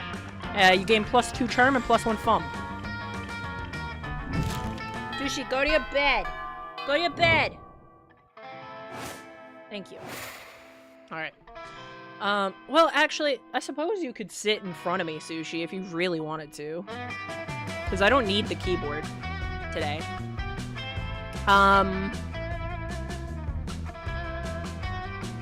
Let's up our charm more. That day, an epic dodgeball match takes place. The match is so intense, both teams are so into it that you decide to raise the stakes by betting part of your charm against part of the other team leader's charm. That commitment amazes your whole team, and their spirit is fueled by determination. Finally, you win and take 2 charm from the other team's leader. She's now a bit less fabulous. Well, that orgy ain't gonna plan itself, so it's time to convince your classmates to join. Spot Damien and Scott, so you go for it. Oh my god. Fucking hell. Hey, sweethearts! Amir and I, the lovable fan favorite Polly, are recruiting people for a very special event. Oh, are we doing a purge night? I love purge nights. Hang on. Hang on, Damien's voice was in the wrong part of my throat. Just then. Jesus. No, Damien, I know this trick. They tell you you're going to a very special event, and then it's the vet.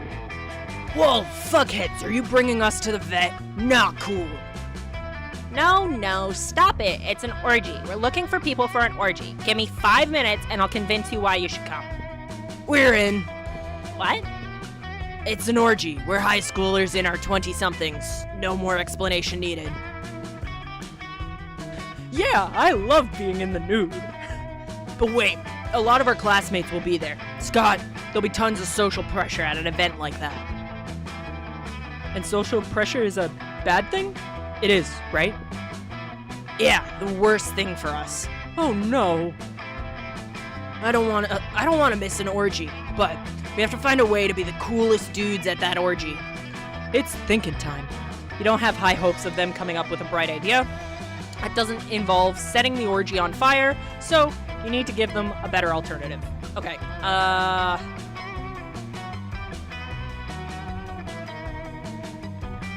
smarts versus fun. Our fun is higher. Yes, I have a walkthrough up for this ending, because I don't want you guys to be robbed of this ending, okay? I want this for you guys. I've seen this ending before. I want it for you guys. Wear fancy hats. It's true that fancy people do usually wear fancy hats. Go on. Go. Stop, you're bopping the mic. Fine. Go up here. Go up there. And fancy people are cool. Holy fuck, Sushi, that was crazy.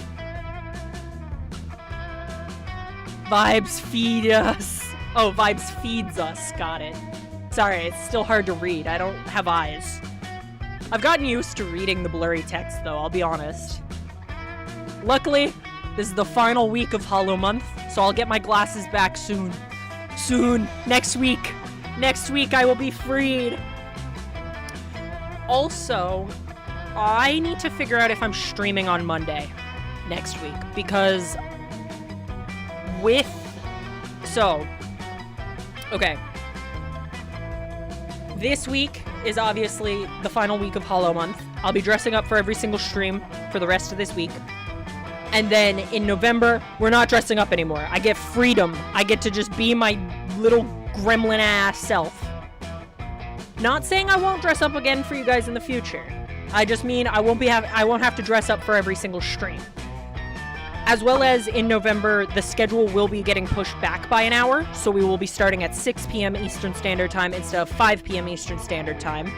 But I need to figure out if I'm going to stream on that Monday, because this week, obviously I'm dressing up, but I will then be dressing up for 3 more days after this week. There is not a day this week that I will not be dressed up, because I have a cosplay thing over the weekend, so I'm going to be dressed up in cosplay over the weekend as well. So hopefully I'll still have enough energy to do Monday's stream, and if I feel like it needs to be a lower energy type of stream, I'll probably do something more chill, like, I don't know, Overwatch, or just something that we can, like, do as we go type thing. Okay, Sushi, I need you to not. Thank you. Okay. But yeah, there you go. There's the lore for next week.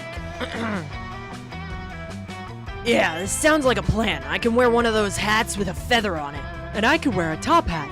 I can see it now. Scott, hey, what a nice orgy. Wait, who are those 2 fancy gentlemen? Could that be Damien and Scott? I can barely recognize them under all that fanciness and under those hats. That's a very nice thing to say about us, Damien. It is indeed, Scott. And we're just 2 fancy hats away from it. Hooray! Let's find us some fancy hats. Well, that was as stupid as it was effective, Boo. I take my fancy hat off to you. Fancy hats are always the answer. You gain +2 creativity and plus 1 fun.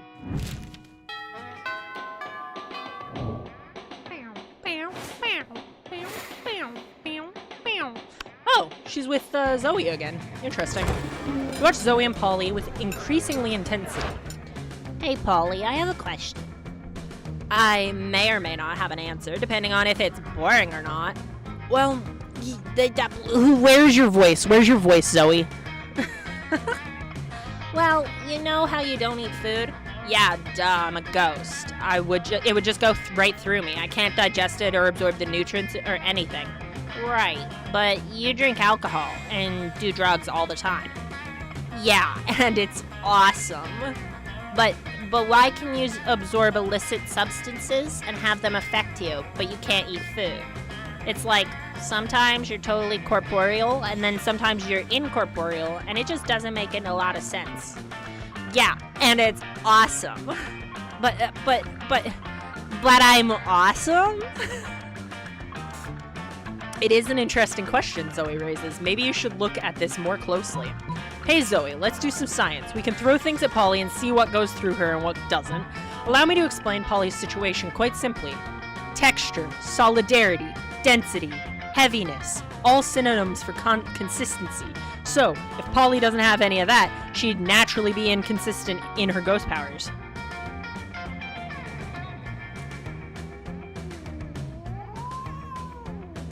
Bruh, I swear to God, I thought the chef's apron said kiss the... At first glance, no, there will be no kissing of roosters here. I think it's this one for Polly. Amira is right, Zoe. Density, solidity, consistency, pyromancy, infancy. I don't have any of those things. Some of that didn't even make sense. And that's our point exactly. It doesn't have to make sense. I'm a party ghost. I do whatever I want. And be whatever I want. I live my life by no rules except the rules of what I think rules. And I do that. Wait, what? I was like, but kissing raw chicken is how you get sick. Exactly. Don't kiss raw chicken. Don't eat raw chicken. That's gross. Come on, Zoe. Stop judging my lifestyle. I'm not judging. I just don't understand what the hell is happening.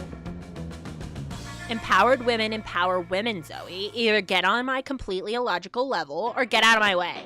Fine, I'll just stop asking questions. But my fan fictions about you is going to make no sense. Just how I like it. And just how Polly likes you, or something. Fuck it, I don't know. Prom and stuff.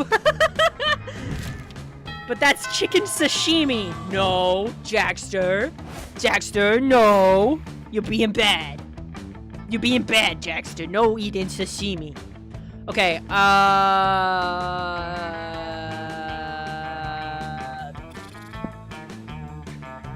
Alright, balls to the wall for charm. That day, an epic dodge-the-ball match takes place. Amidst the battle, you spot a fellow player that seems utterly discouraged. She thinks she's not worth anything at dodgeball, and she attempts... Oh, we already did this.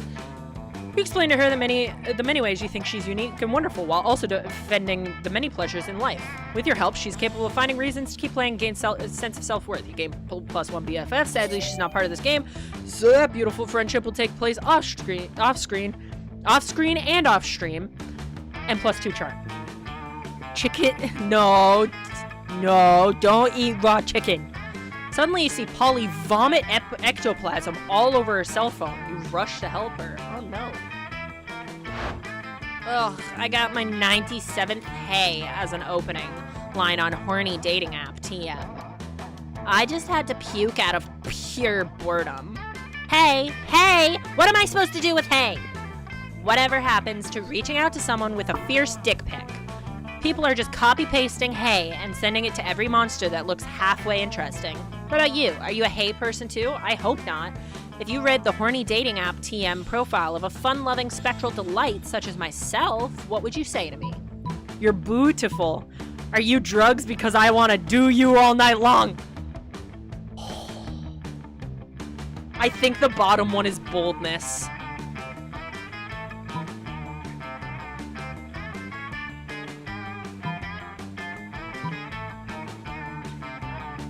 I think the bottom one is boldness, and I think the top one is charm. Yeah. I'm bootyful? Like, I have a nice booty. Hell yeah, I do.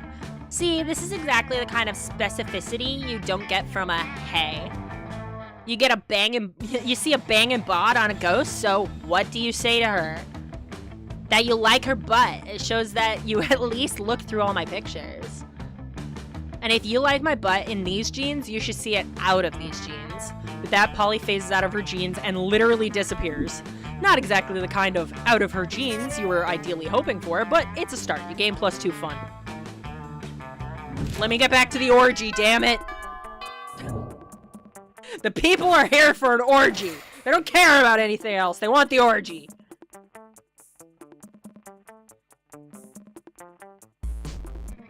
This is really fun, actually. I'm not gonna lie.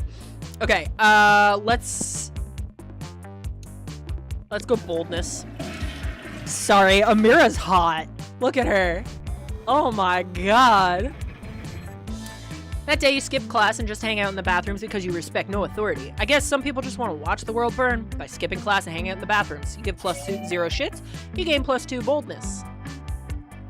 Scott and Damien were quite easy to convince. Now, it's time to invite the tougher ones. Oh, perfect. It's Miranda. No orgy is complete without some royalty involved. Hello, fellow classmates. Mary, stop being a weirdo. Don't call us that. Also, come to our orgy. Whoa, quite the strategy there. An orgy? What a delightful evening plan. Really? I mean, cool. Yeah, orgies are an invention of aristocrats to celebrate their mystery religions only for initiates who often were from a high-class upbringing. An exquisite celebration of the higher classes and its power. But I'm just 19 and still a mere mer princess. My parents are quite pushy about my need to find the right suitor. They want me to stick to my royal responsibilities and stop with all the absurd shenanigans that seem to define spooky high school. So, I'm not sure if they will approve an orgy. It doesn't seem like something a parent would be okay with, right? Quite probably. A challenging quandary stands before us. How should I convince my parents it's okay for me to attend this orgy? It always feels like you've seen everything at this point at this school, yet every day you're surprised by a whole new unexpected problem. So how should you solve this one?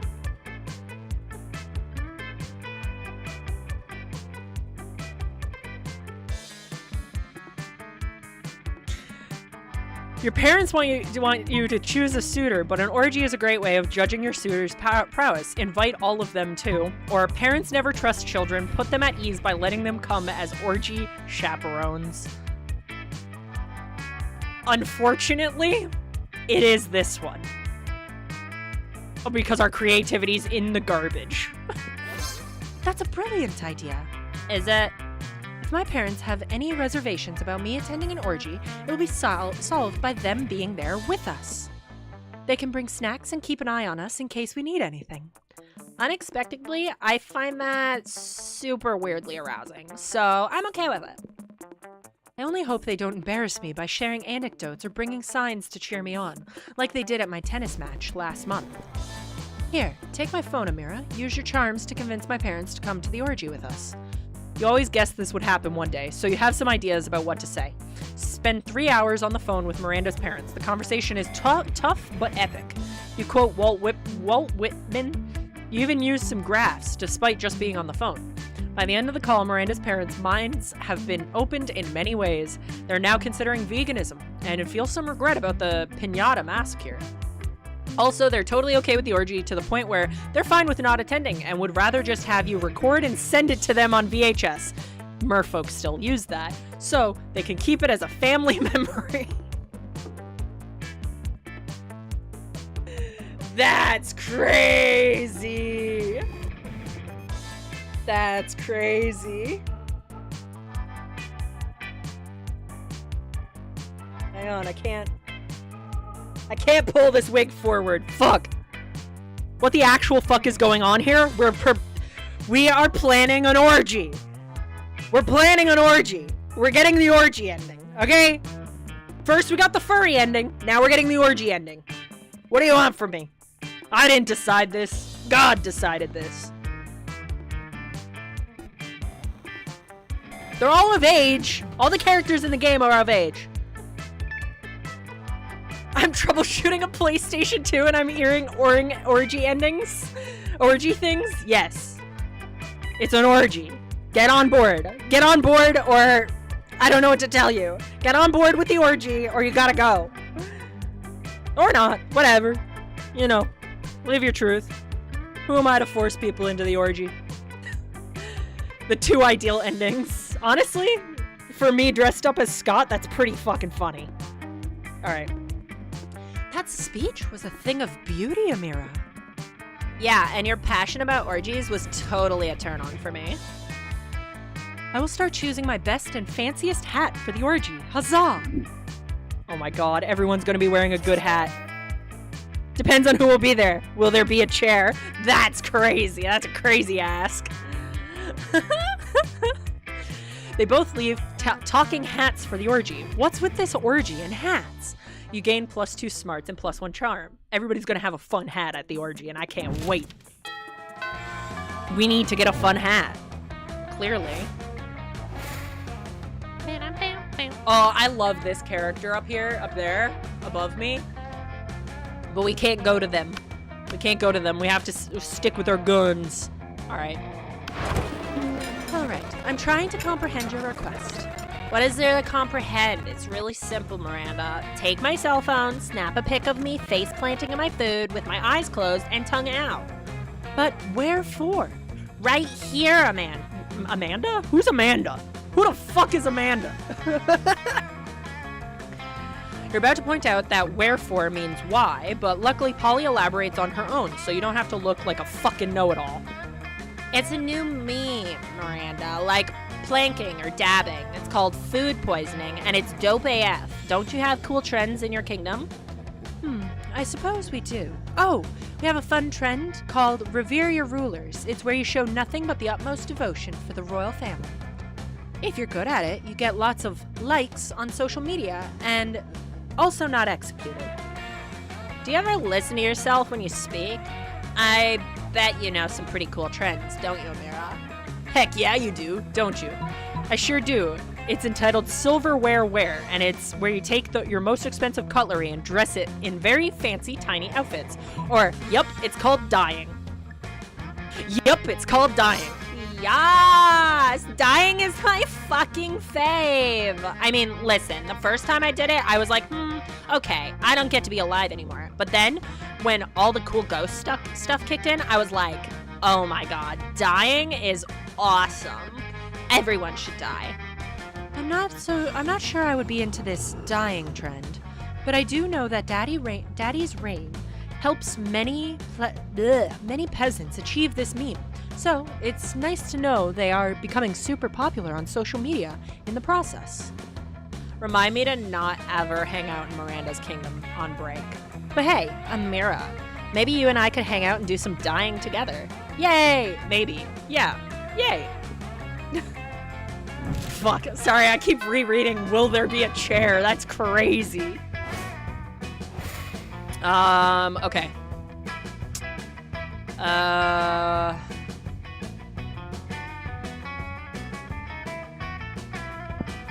Let's go to the bathrooms, I guess, for boldness. That day you visit the bathrooms, take a number 2. Don't worry, there won't be an illustration of that specified moment. Thing is, you make out one of the boldest decisions in your life. You don't put paper on the toilet seat before using it. Look at you crazy bastard. You gain +2 boldness and probably +1 staphylococcus, with a slight chance of +1 STD. Ain't no party like a spooky high bathroom party, because a spooky high bathroom party has Polly's high quality toilet wine. Yes, a classic part of spooky high life. I love it. It's so good to be part of things. Ugh, I wish more people thought like you, Zoe. My WC wine isn't the hit I thought it was gonna be. Maybe it's because, oh my god, look at Vera's outfit. Oh my god, hang on, you guys, hang on. Where am I? Where? Here I am. Look at her outfit. She's so slay. Alright, there you go. Put me back. Maybe it's because you're brewing wine in a toilet? Nah, that's not it. Oh, I missed a part of her plot. Trick question. There's no reason it can't be a bestseller. If you believe in yourself, you can achieve anything. Well, selling unsanitary alcohol to 20-something-year-old high schoolers? Especially that. In the end, doesn't WC just stand for we can? Honestly, we don't use the abbreviation WC in Monstropolis, so fuck it, maybe. I don't know. I'm all for using deceitful marketing schemes to trick gullible people out of their money regardless of the quality of what I'm selling, so I'm in. Oh my gosh, yes. I know all about spending too much money on things. You have no idea how much money I spend. Of course I do. I monitor the bank accounts of all Spooky High students. What? What? Continue, by all means. Okay, anyway, whenever I buy things for exorbitant prices, it's because I'm incredibly invested in the people or characters associated with it, like paying $350 for a custom figurine of my human Sona from the game Human Prom. That's it. We need to create a mascot for my WC wine. Who could get everyone emotionally invested and spending those monster dollars? And then a cute, cuddly character to hawk your product. Wally the Wasted Walrus, or get an endorsement from a millionaire mummy and trendsetter Chad Chaddington. Holy shit. Holy shit.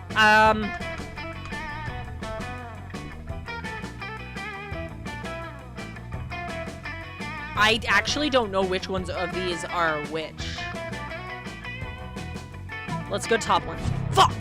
Yeah, let's find a really great artist to design Wasted Wally for us. Then we can pay them in exposure. No, Scott. The art will be a valuable investment for Polly's wine business, so I will happily finance this endeavor as long as I get a cut of the profits. And the artist gets paid because artists should always be paid. And they can have all the free toilet wine they want. I'll put that in the ad I'm posting. Really? No. Aww. I think this is one situation in which it's better that the artist hired does not sample the product first. You hire your classmate Vincent Viperfish, a monstrous half-snake, half-barracuda, to do the art. His art is amazing, which is really impressive considering that neither his viper lineage nor his fish lineage gave him hands, but you know better than to ask logic questions at Spooky High. Before long, Vincent Viperfish's masterpiece is complete, and a gorgeous life has been breathed into Wally the Walrus. Polly's wine is flying off the proverbial shelves and literal toilets, and it seems like all will be well. What's this? Vera, you're suing me? No, Polly. My client, Walter Walrus, is suing you for, let's see, defamation of character, libel, and copyright infringement. That's fair, Polly. This bathroom is just as much Vera's law practice as it is your brewery. And where I pee. Don't be ridiculous, Scott. You see, Miss Paulina Geis, Mr. Walrus is a prohibitist who is against any alcohol, especially that which is brewed in a toilet. A character so close to his own name and appearance soils his good image as a staunch anti-alcoholic advocate. God damn it! What are the odds that a guy named Walter Walrus attends Spooky High? Did you know this when you suggested it, Amira? Oh, fuck. Is that where you got the idea? Whoops. Polly makes you pay free money. Fuck. Pay her legal fees to Vera, and everyone is mad at you. What a fun adventure. Damn it. Damn it. Now we're extra poor. It's fine. We don't need money for an orgy. We don't need money for an orgy. We just don't. It's fine. Okay,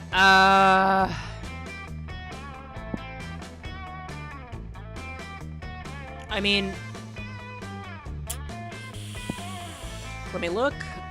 Okay. Fuck it. Balls to the wall charm. That day, an epic dodgeball match takes place. At one point, you're about to be eliminated by a player from the other team.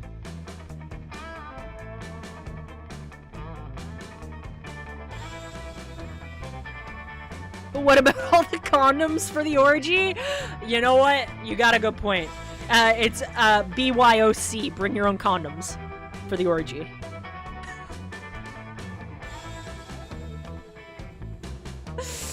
At one point, you're about to be eliminated by a player from the other team. Suddenly, you convince him not to throw the ball at you. With a heartfelt speech about the importance of everyone's lives, the player bursts in to take advantage. Yeah. -5 mercy, blah, blah, blah. We read that last time. I didn't want to read it right now.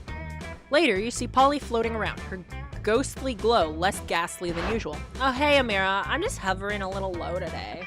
Everyone seems so hype about love, and I love being hyped, but I'm not really sure how this love thing works, you know? If you want to participate, bring your contraceptives. Don't be silly, wrap your willy. Exactly. Thought I was in love once. I met a beautiful girl at a party and felt this strange magic. My temperature rose. I felt even floatier than usual. Everything was so bright and beautiful. I was ecstatic. Then I remembered that I had taken literal ecstasy, so it was probably just that. BYOB, bring your own bondoms. Bondoms is a different thing.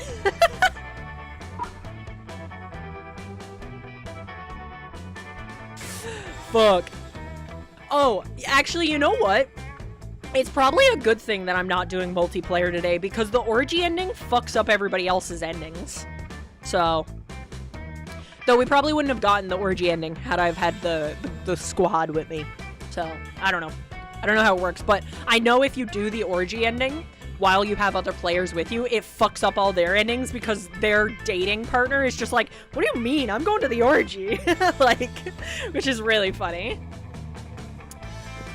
Classic mistake, am I right? I've had some pretty good highs, but they say being in love is the greatest high of all. The next time I'm on a date with someone, what can I do to fall in love? Or float in love, since gravity doesn't actually affect me. Oh, you don't want Polly to float in love with another person, but you like Polly just too much not to help her, despite the consequences.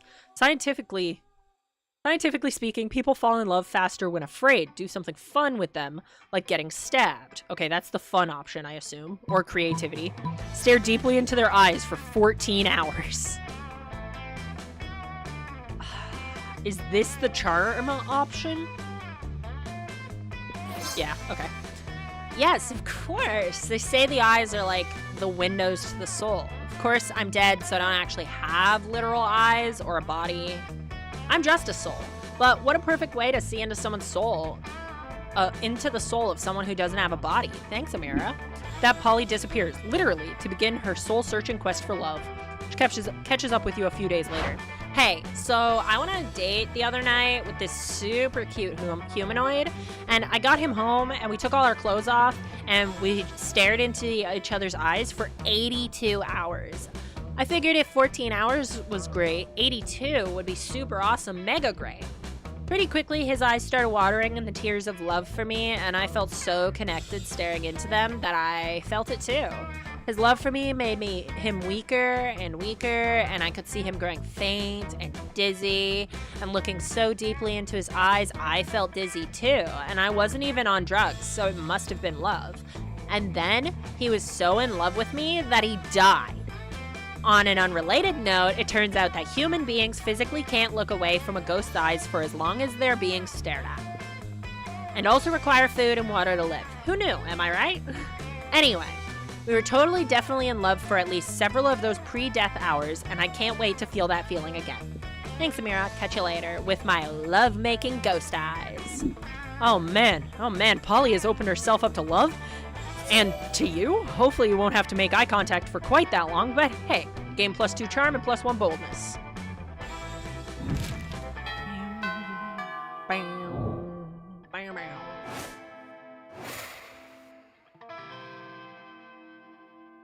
Ugh.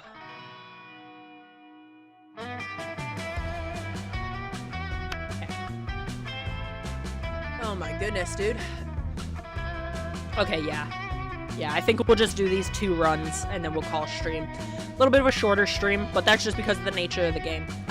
Maybe. I'll see how I'm feeling. Maybe we'll do a shorter run so you guys can see what those are like, but we'll see. Scott and Polly are sitting together, laughing their metaphorical asses off. Do Damien. Grr, I'm Damien. Look at my stupid red face. I use violence to cover up the fact I've been brought up to revere a toxic version of masculinity, which has alienated me from my own true emotions. You sound exactly like him. Okay, you do Vera.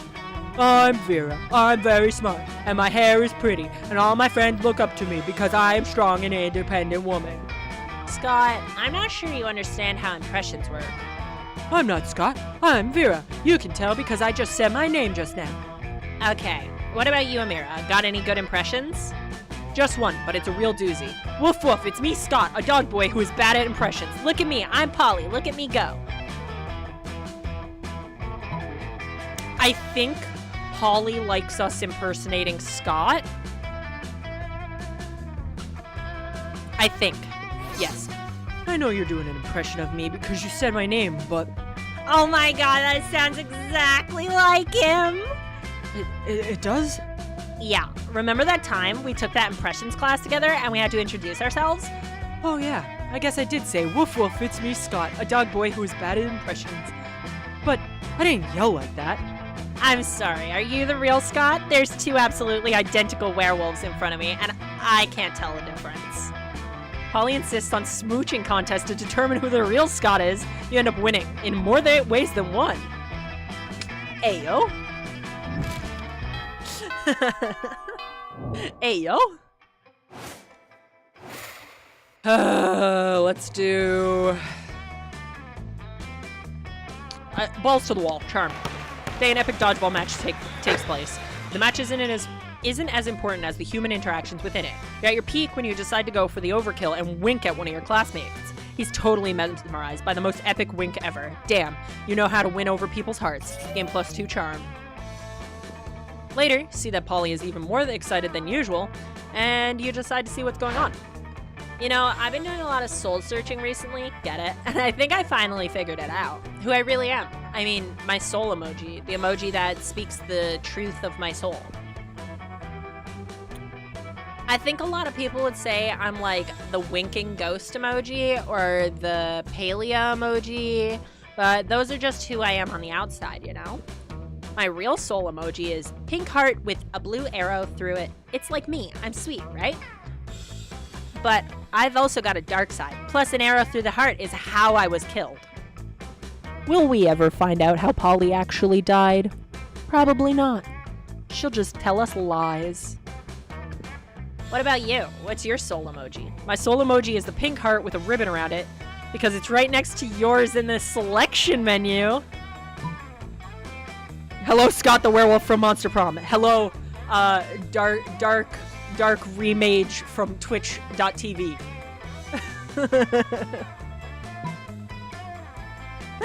Hey, Dark. Hope you're having a good day. I think this is probably charm. That's so sweet. Your heart emoji is like a little gift for me to open. Would that kill you? Like if I actually opened your heart? It's so hard to keep a track of what kills people. That was clever and charming. You were the whole package, huh? You gain +2 charm and +1 smarts.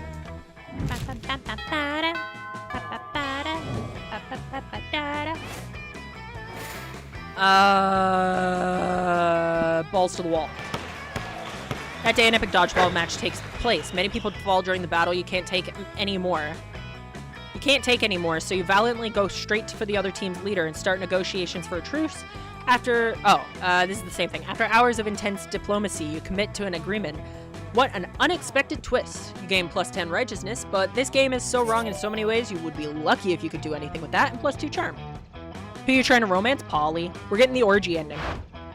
Oh my god, did you hear? They finally invented a tattoo gun that works on ghosts. I'm totally gonna go get one as soon as school lets out. Oh shit, we should definitely get matching tattoos. You wanna? Of course you do. What are you, responsible? The important question is, what kind of tattoo do you want to get?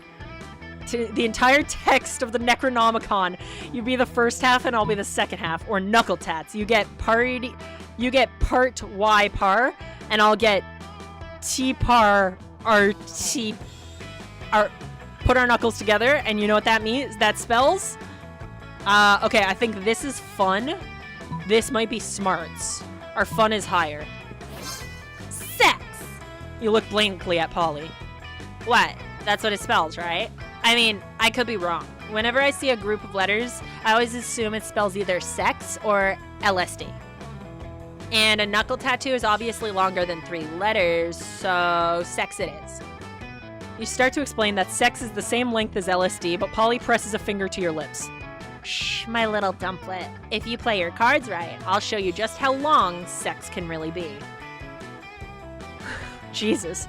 She does show you. It turns out it can be as long as you want if you just keep adding X's to the end. You gain +2 fun and +1 creativity. Let's go! Fucking before the orgy. Oh my god. I haven't gotten many endings, but my favorite was the fight with Damien. Oh, yeah. Yeah, I think I know what one you're talking about. That's a good one. See, I've played this game, like, a lot. But I still wanted to play it on stream. I was supposed to play it with friends today, but my friends are not feeling well, so they need to get their energy back because we got shit to do. We got shit to do, like tomorrow. No, not tomorrow. The weekend. We have shit to do. All right, back to Polly and Miranda. Polly and Miranda sit together, surrounded by Miranda's customary crowd of serfs. So wait, you've actually got serfs who eat for you? Serfs stands for servants, by the way. It's a pun because she's a mermaid. You get it? Got it? Good. Well, of course. I find eating to be terribly undignified, so I almost never do it. Hey, me neither. What other kinds of crazy serfs have you got? Well, I have a serf to go to the bathroom for me, a serf to experience difficult emotions for me, a serf for keeping my silverware in alphabetical order. I even have a surfing serf who I stand on for standing on top of whenever I go surfing. I can't believe I never made the surf connection. Well, now you did. Now you did. Glad I could help. Wow, that's a lot of serfs. It's a fair amount. The only limit is my imagination. Unfortunately, my imagination serf imagined a way to escape from serfdom, so now I'm all out of ideas. Well, I'm sure with the help of Mira, we could probably think up of a dope new kind of surf. Oh, is that so? I can't wait. Well, you're on the spot now. What will it be? Ooh, Miranda, you should get a puppy surf. It's not actually a surf, it's just like 15 cute dogs. Or you should get a party surf, Polly. A surf to experience your hangovers for you. That one. A surf? For me? I couldn't possibly. Why not? I do it all the time. But isn't it wrong to make someone else's experience the negative consequences of your actions? Well, like I said, I do it all the time, and Father says I can do no wrong. Therefore, it's probably fine. Oh, okay. Hell yeah. Let's hire a dude to deal with all my withdrawal symptoms. Hire. Polly, dearest, we don't pay our serfs. We don't? Sweet deal. Polly hires the burliest hangover surf she can find, and the two of you go out for a night of your lives. The surf is dead in the morning from the epic hangover, but the memories are well worth the second-degree manslaughter. Oh, fuck, that's so funny. Okay, final part. Final part for the orgy. Final part for the orgy. Let's fucking go, boys. You know what? Fuck it. Let's get 30 charm. Why not? That day, an epic dodgeball match takes place, but the match isn't as important as the human interactions within it. You're at your peak when you decide to go for overkill and wink at one of your teammates. He's totally mesmerized. It's the most epic wink ever. Damn, who knew? The same shit we read before. When you started this whole orgy thing, you always knew this day would come. Okay.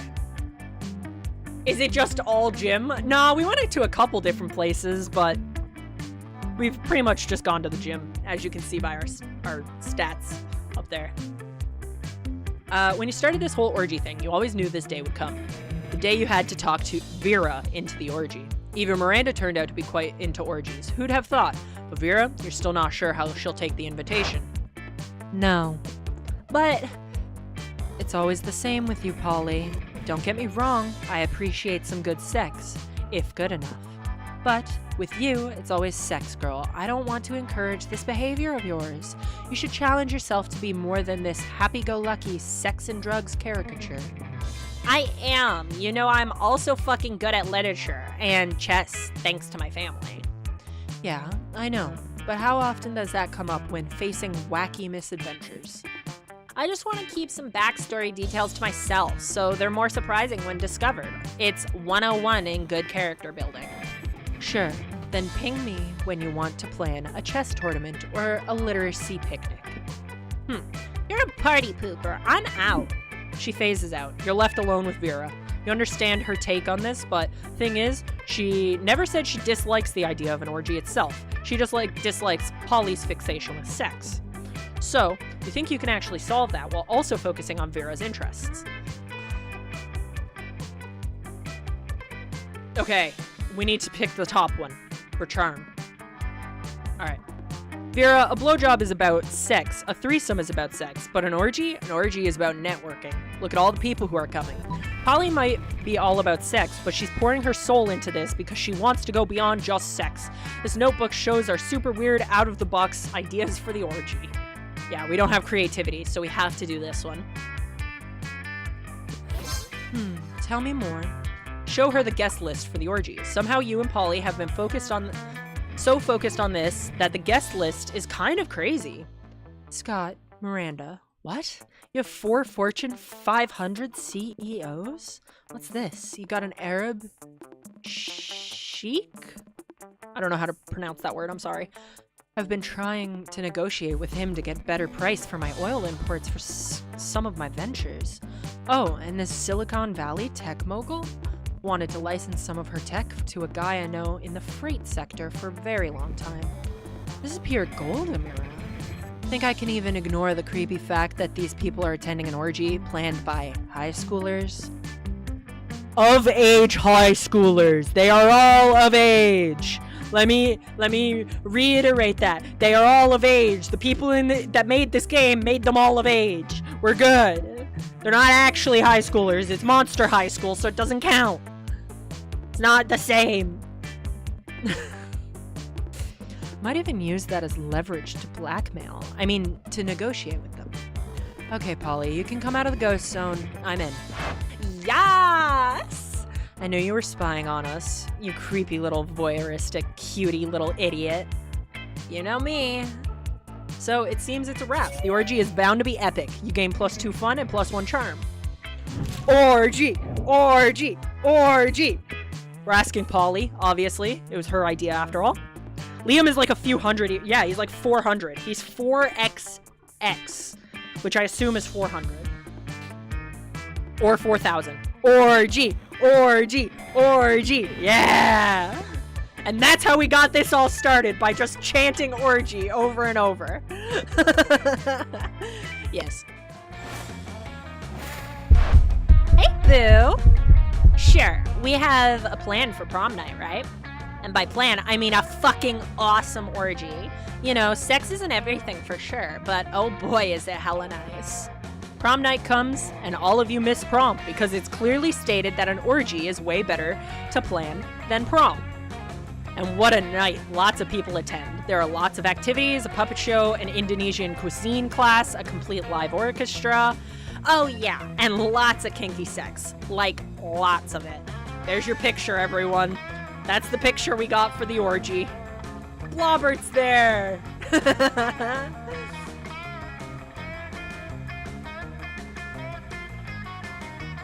I believe the X's are used to be an unknown number, so 4XX essentially means 400 and something. Okay, that makes sense. That makes sense. Because I know X is also 10 for Roman numerals, so. There's your picture, everyone. There's the orgy picture. Hope you're all pleased with yourselves. It's a magical night. You never expected an orgy to be such a bonding experience. This will definitely be an orgy to remember.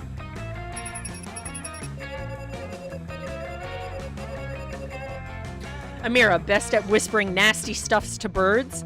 And Polly, best at phasing out. Miranda's parents adding the picture to the family scrapbook. Yes! Oh, that's so funny. But yeah, there's our updated stats. There you are. And again, reminder, this one right there is outcomes, and that's events. Apparently we had 4 new events and 9 new outcomes that time. Sick. Sick!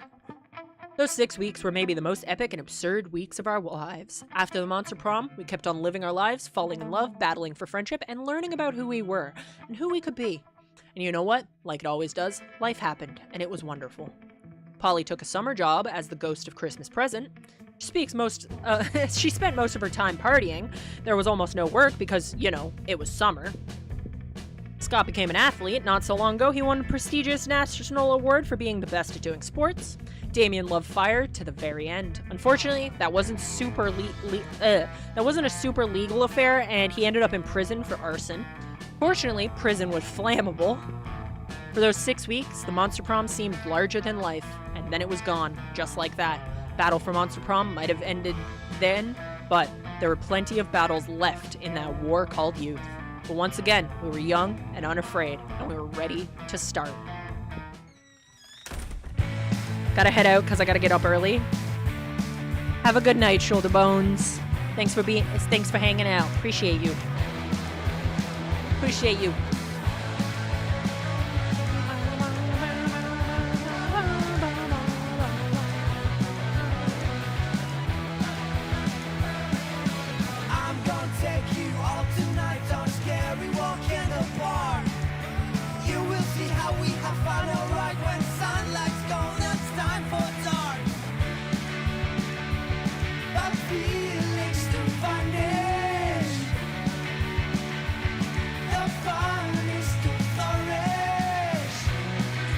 Yeah, this was actually surprisingly fun. Is this streamer-friendly mode? There's a streamer-friendly mode? Uh-oh. Uh-oh. God might get mad at me. Hopefully not. Hopefully they'll be alright with it. Because it's part of the game, you know? The song seems different. This is the song from the DLC. This is the song from the DLC, not the base game. Yeah.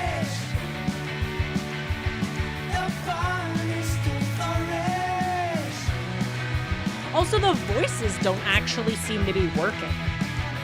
I've noticed. Because sometimes, so the voices that were acted in this, they're not actually like fully voice acted at any point in time. It's just like when the character comes onto screen, they're supposed to do like a oh type thing, like they're supposed to like make a vocal reaction when they come onto the screen, and I don't think that's been happening, which I don't know why, because I have it on. I double checked I had it on, so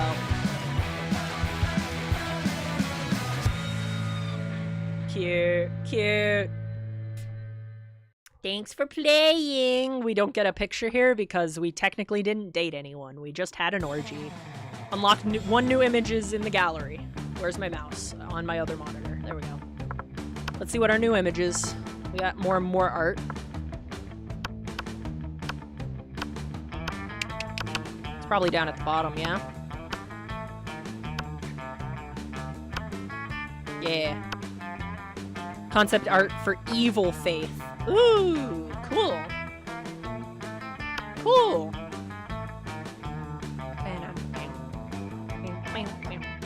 Okay, so in literally exactly a minute, that will have been 3 hours.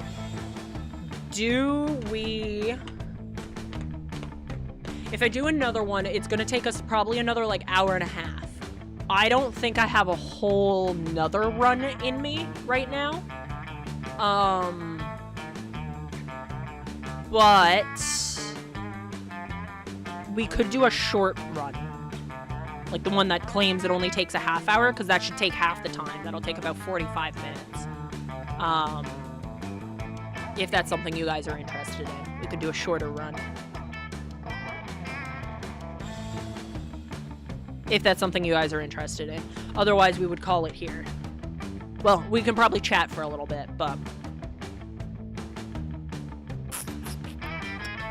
I'm feeling pretty okay right now, so I would be down to do another one.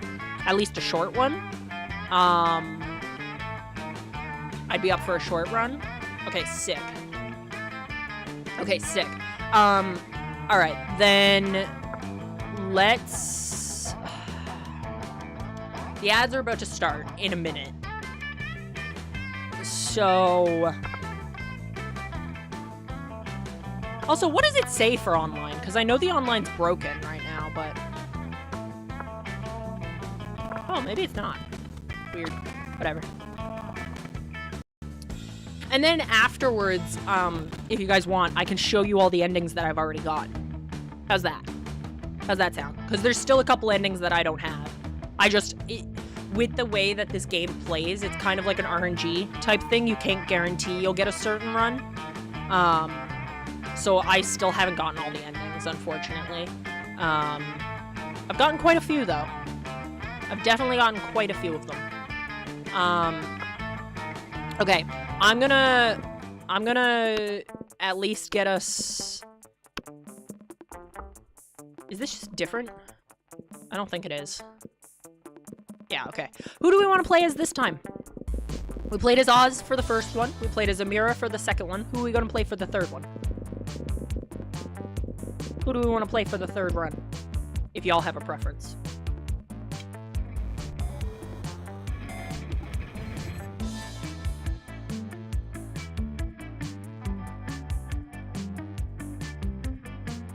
Also, the ads are about to start any second.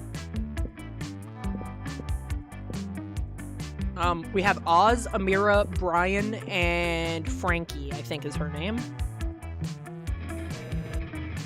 Or something like that. Something like Frankie, or something close to that, I don't remember. We'll call her Frankie for now, for the sake of it. I might play as Brian, if y'all don't pick one. Which is fine, if y'all don't want to pick one, it's all good.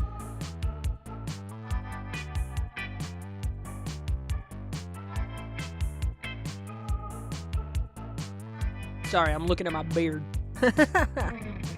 Alright, the ads are running, so I'll be right back. I'm gonna go pee. Take care of yourselves, and stretch your legs, and get a snack, and do what you have to do for this final run of Monster Prom for today. Yeah, I'll be right back.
And we're back.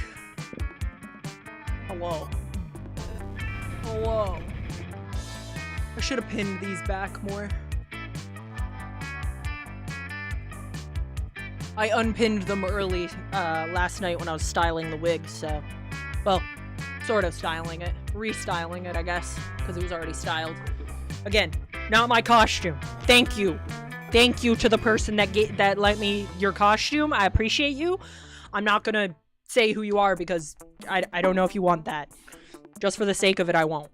But thank you. You know who you are.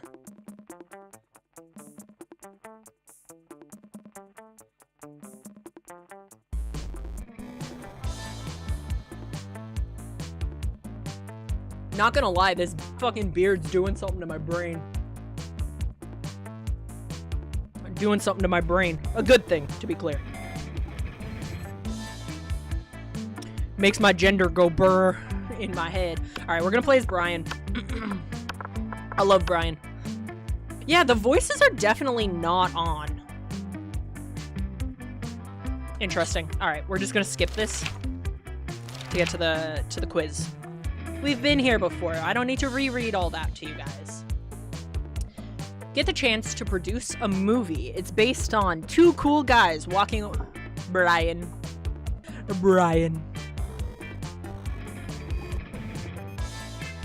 Oh, Brain. His name's... Yeah, but it's spelled Brian. B-R-I-A-N. Brian. I've called him Brain as well before, though. Because look at him. He's a zombie. It's supposed to be a pun. Brian. I realize you typed Brain and not Brian. In my defense, I'm not wearing my glasses, so... There's that. Also, when I borrowed this cosplay, I forgot that Scott had blue eyes. I probably could have borrowed colored contact lenses, too. But I didn't. Hi, Mithril! How are you? How are you? Hope you're having a good day. Alright. Two cool guys walking away from rad explosions, and they don't look at the explosions. They don't give a fuck about the explosions. They reflect on life and love. But it is super dope and kick-ass because they do so walking away from a never-ending explosions. Something about superheroes. You're just in time, Mithril. We're about to start our final run for the night.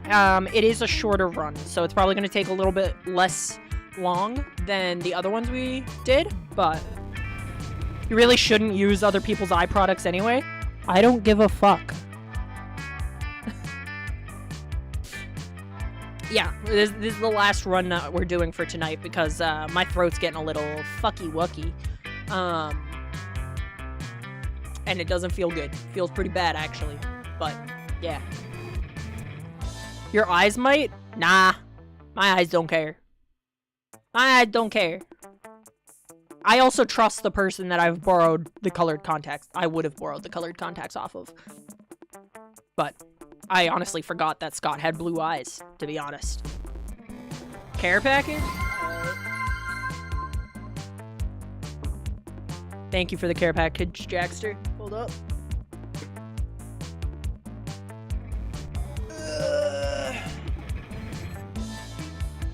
You know what else this wig kind of serves?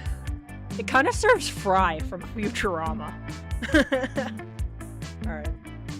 Let's get some reps in.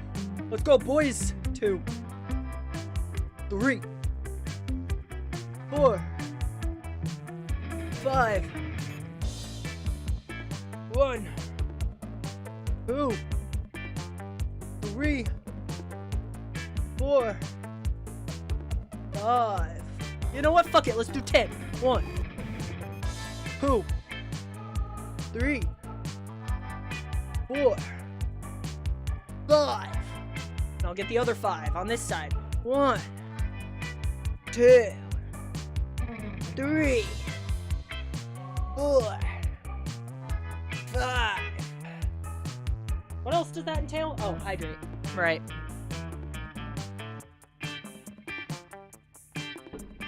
And a posture check, but my posture is actually impossible to be fucked up while I'm wearing my chest binder, I've realized, so. Ugh. Okay. Something about superheroes, but with a love triangle between a beautiful yet somewhat relatable girl. Maybe she's always stating she's a mess. And two of the super hot superheroes, which are also like vampires or pirates or both. Instant hit. Most influential Russian novelist of the XIX century. Don't know what that is, but sure. Have gone nuts. They don't remember anything about last night, and now they can't find the manuscript of the brothers Karamazov. And Dostoevsky has to deliver it today. You get the chance to produce a movie. 19th century, thank you. I knew somebody knew that number. Alright, fuck it. Let's do the second one. Wealthy. Interesting.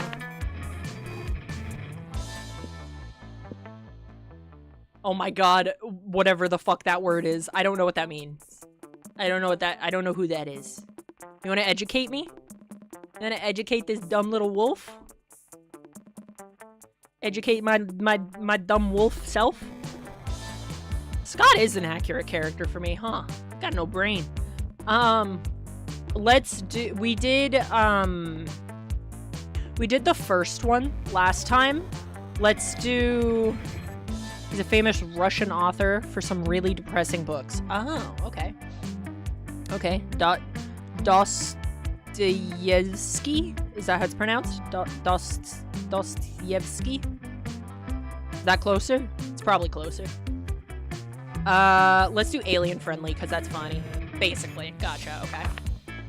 If you were a D&D character, what would be your class? The prettiest one? You guys can't see the ones that are under me, but that's fine. Automation is the top one. Moneymaker. Fanfic Bard is this one. Gunhaver or Obscure Moment Grammar.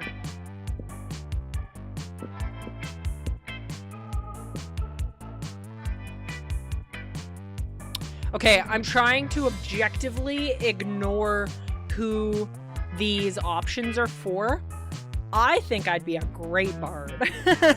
I think I'd be a great bard. Yeah, fuck it. Let's do it. Let's do it. That one was for Zoe. Dostoevsky? Dostoevsky? Is that closer? I don't know. I took a Russian class for like 2 months. 3 months before I had to leave and not do that. Spot on. Let's go. Which is why, like, I took a Russian class for like a very, very short amount of time, which is the only reason I kind of knew how to pronounce it. Find a genie in a bottle. You can ask for whatever you want. What do you ask for? A rainbow that you can eat. I managed an A in 1 term of Russian. Nice. Let's go. Yeah, one of the schools I went to had a Russian class for a little bit where there was a chance that we could go visit Russia, but I moved, so I had to stop taking that class, obviously. A rainbow that you can eat. Before asking for anything, you try to negotiate up to the 3 standard wishes. Good point. Oof. Nah, it's fine. It's fine. His friendship. I don't ask for anything. I drink the genie from the bottle. I can make my own wishes. Infinite confetti. Him to not be so cliched. A genie and wishes. So mainstream.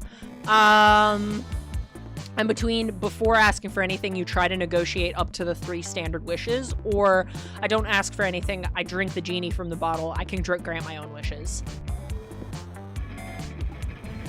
I think we'll do before asking for anything, you try to negotiate up to 3 wishes, because I'm pretty sure I don't ask for anything, I drink the genie from the bottle is actually Polly's choice, and we just did a Polly ending, so let's do this one. Yeah, oh no, that was Damien. Oh, shit. Okay. Whatever, I was between the 2 anyway. Oh god, our stats are rough. We're smart as fuck, and we got some money, but the rest of our stats? Garbage. Let's get some charm up. That day, an epic dodgeball match takes place. Everything seems lost, but you deliver an inspirational speech that fuels your teammates' spirits, leading to a spectacular comeback. You're clearly a natural-born leader. You gain +2 charm. You're trying to focus on your own love life, but the sloppy makeout sounds coming from Violet and Tate are making it different. Take that somewhere else. My snakes will never be able to digest their food if they have to watch this disgusting display. Yeah, and my fanfiction muse is running for the hills. How am I supposed to write romance when the two of you are making it look so unappealing? 11 smarts, 3 creativity, 5 charms. Oh my god, you're That's crazy! Well, sounds like somebody is just a little bit jealous of our amazing, perfect, wonderful relationship. We're not bothering anyone. You commented on my fanfiction, still not as romantic as Every Day with My Bae. And then a bunch of heart eye emojis. And stars. And also the kimono emoji. Why did you comment the kimono emoji? You see, Zoe, this is why it's better to be a strong, independent nightmare creature. Terrifying women terrify women. You don't know what you're talking about. Brian, you're always trying to romance your classmates in various unlikely ways. It's a couple versus a pair of people who don't understand the joys of being in a couple. Go on, be the tiebreaker. Who are you going for this round? Who do you guys want me to go for? That's what I've been doing. I've been letting chat decide. We've done Scott and we've done Polly. Well, okay, we sorta did Polly. We got the orgy ending, which is like sorta doing Polly. It's one of Polly's endings. It can be, well, actually, it can be triggered by going for Polly or Liam. Damien? We can. That's gonna tear my voice apart. That's my only dilemma about going for Damien, is like, I'm very proud of my Damien voice. It hurts. So, we can. I'm down. Especially considering this is a shorter one. Well, if Zoe and Vera don't want to be in relationships, it's going to be hard to get them in a relationship with you. Time to convince one of them.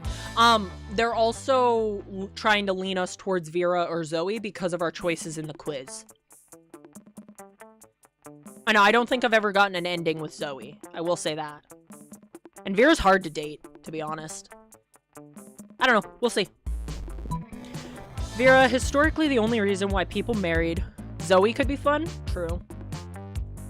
Vera, historically the only reason why people married was tactical alliances and increasing the wealth of both families. So really, marriages are a great way to solidifying and increasing power and material gain.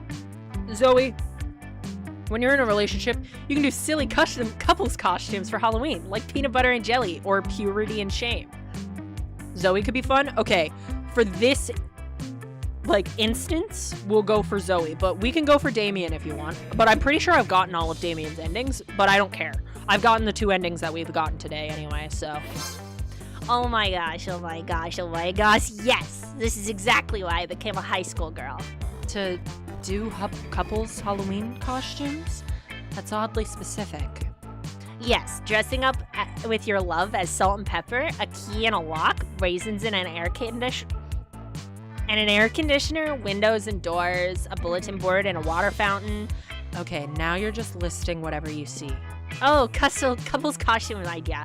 You go as Violet x Tate or Miranda x Damien, Liam x Damien, Calculester x Scott, Calculester x Miranda. Now you're just listing our classmates. Of course, if you can't cosplay as your own classmates, then how the hell are you going to cosplay anyone else? Can I get an amen? Amen.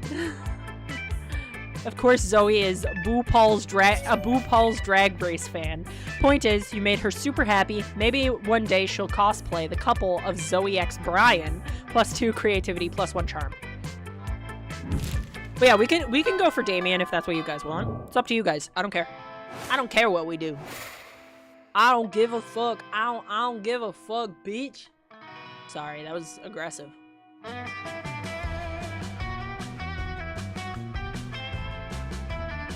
Because we could go for Damien right now. Or we could continue to go for Zoe. It doesn't matter.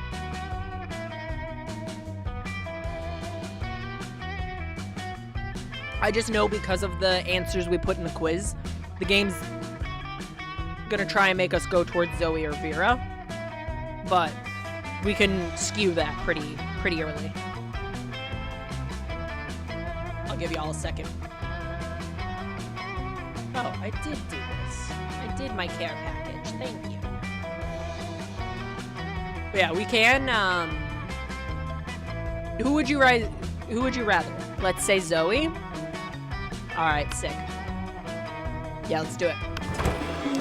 In a totally normal way, Liam happens to sit down at the same lunch table as the Coven. We will play this game again in the future because I really like this game. I don't know when in the future. I don't know if that'll be this week. Probably not, realistically. Well, maybe. It depends. It depends. I gotta discuss with other people. Maybe, but probably not this week. But we'll definitely come back to it at some point. So like we can still do a bunch of other endings as well.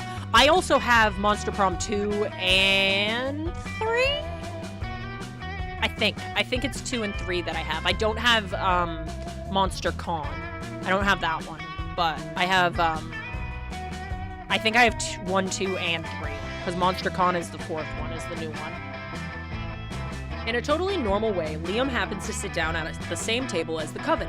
Suddenly you hear a loud gasp from across the cafeteria. Every single one of Zoe's mouths is hanging open. You pull up a chair right as Zoe rushes over. Whoa, is this what I think it is? Liam and the Coven sitting together? Do I smell a 5th season revival? Drop it. And by the way, there are only 3 seasons: fall, winter, and eternal contemplation of the void. Oh my god, this is totally a classic return of a long-lost ally to save the world once again. Or maybe there's still some fire between Liam and Joy.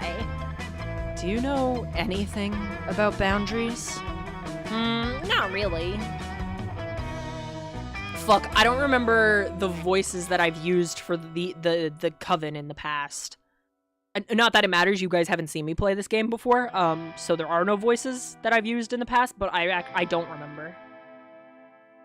Let's just go with, like, whatever, you know? Just generic feminine voices, I guess.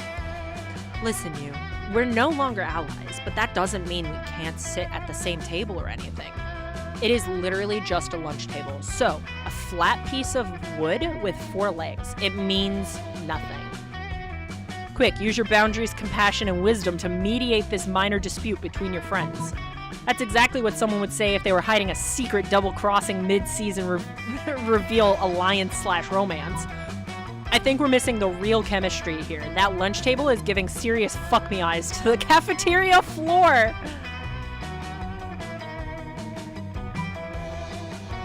Top one. Did you just say the word? Oh. Gasp.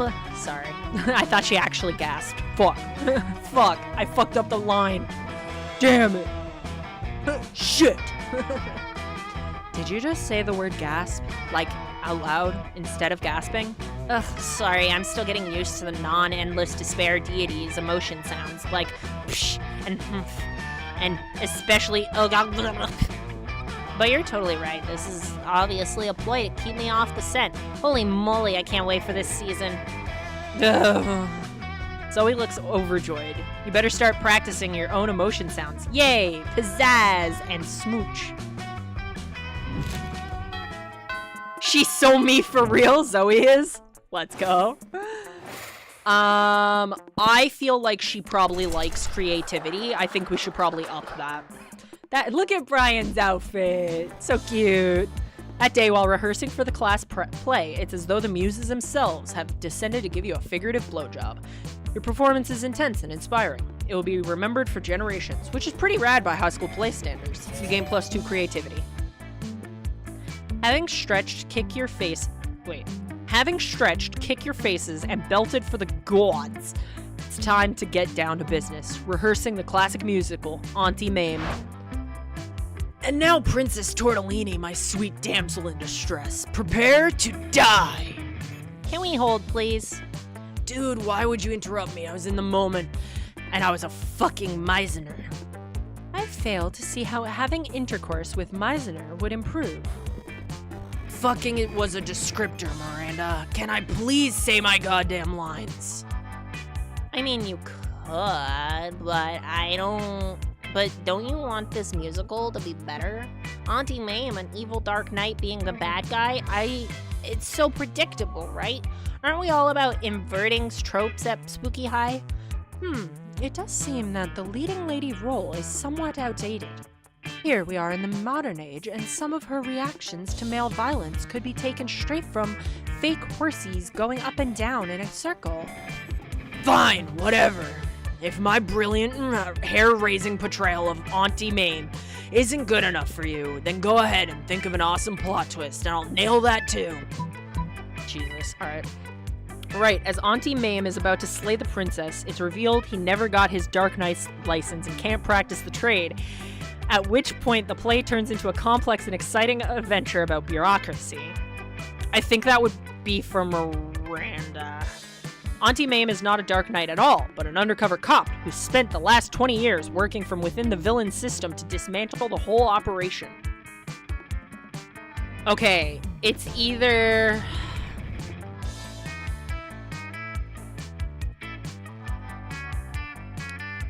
I like the second one. Let's do the second one. So creative. I love it.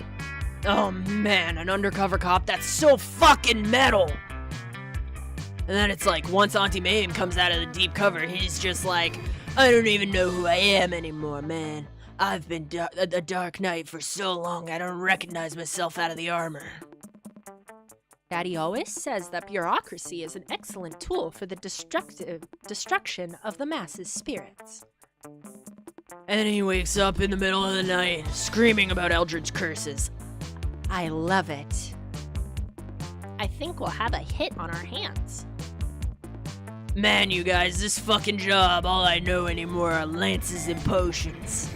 Dope. Being a playwright is easy as fuck, apparently. Way to game, +2 smarts and +1 fun. My creative friend. Let's go. Ugh, Damien's costume is so moi. I think he's supposed to be dressed up as like Dovahkiin from Skyrim, isn't he? Because all their outfits are references.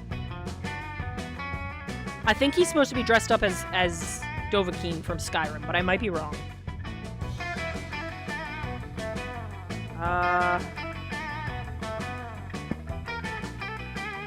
Charm, I guess.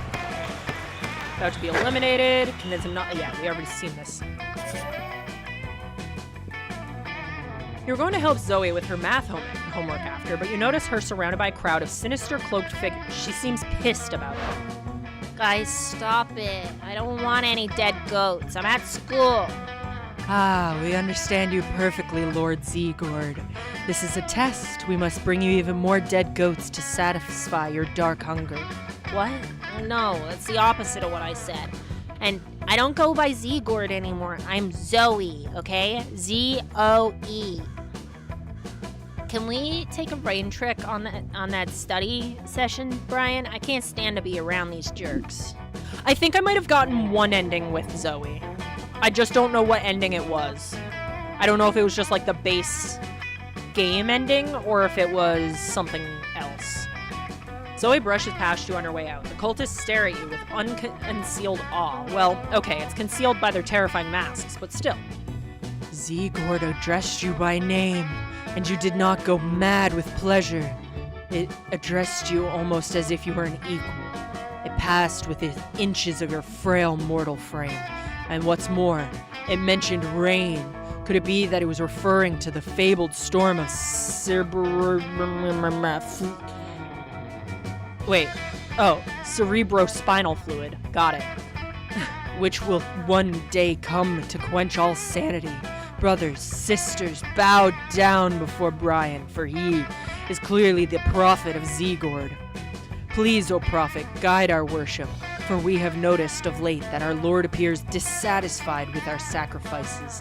The blood of many goats once pleased Zegord, and yet now we do not understand what has changed. That's pretty obvious.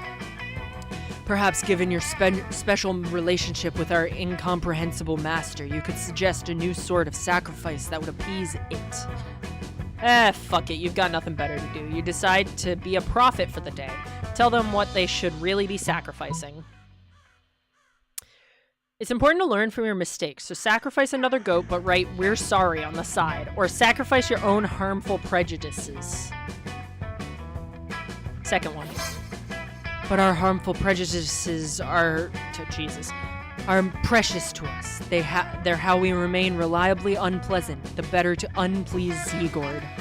Maybe that's how it was with Zegord, you explain, but Zoe's got an entirely different set of standards that don't involve being a bigot.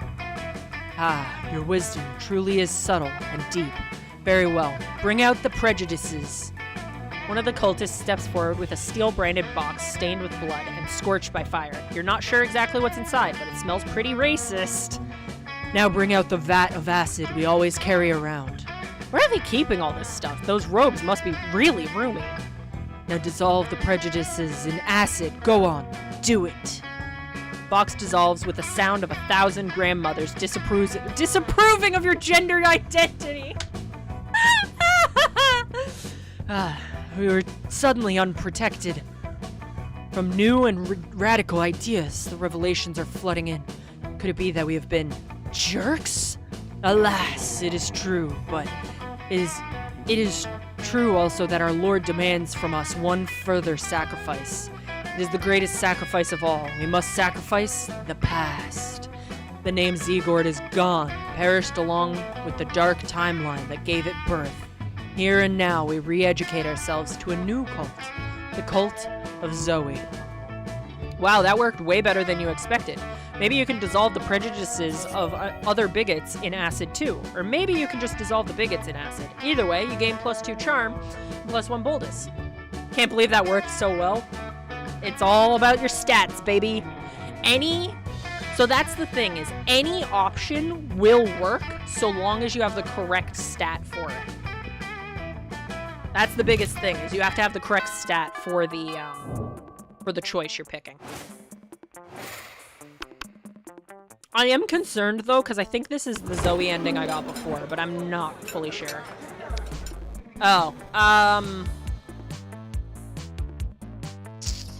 Sit down with Scott and Zoe just as Zoe cracks open a Tupperware she brought for lunch. You're not sure what's inside, but it sounds like it's screaming.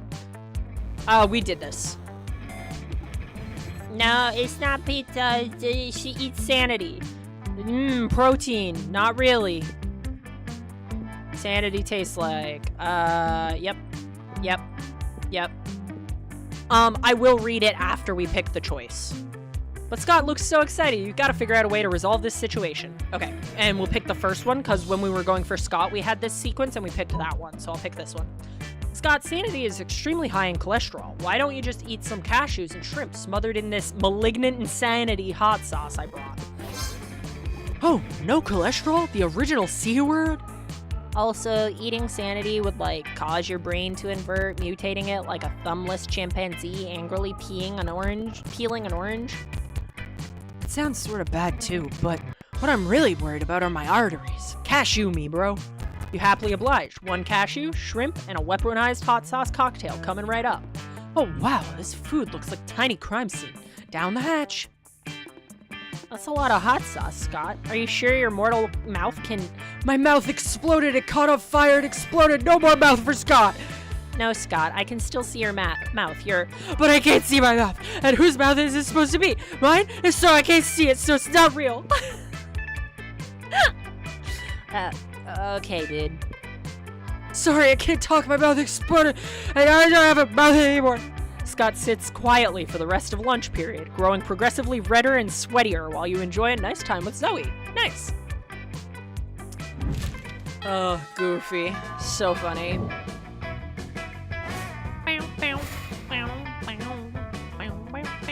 Okay, we can't go outside. Yeah, we can up our boldness. Why not? Look at him! Look at him. He's just fixing his little sweater. That day, you skip class just to hang out in the bathrooms because you respect no authority. I guess some people just want to watch the world burn by skipping class. +0 shits, +2 boldness. You spot Zoe and say hello. She seems to be in a pretty good mood. Hey, Brian. Sorry about running out on you before. I was just overwhelmed by all that cult stuff. Speaking of them, they've actually been a lot better lately. They're pretty clueless, but at least they haven't given me any more dead animals. All the player characters are so fun. I agree. I love all the characters in this game, honestly. Wonder what's gotten into them. Well, better not to mess with success. Anyway, I gotta go study for my ambush finance midterms. Later. As Zoe leaves, you notice her cultists peeking around a corner. When she's gone, they sheepishly approach you. Okay, so I'm pretty sure this is an ending that it's trying to lead to, if I remember correctly. Do you guys want me to bring up the endings? Or do you want me to just, like, balls to the wall do it? Do you want me to just balls to the wall commit? What do y'all think? You're the nerd, Pamder. What the fuck? What the helly, dude?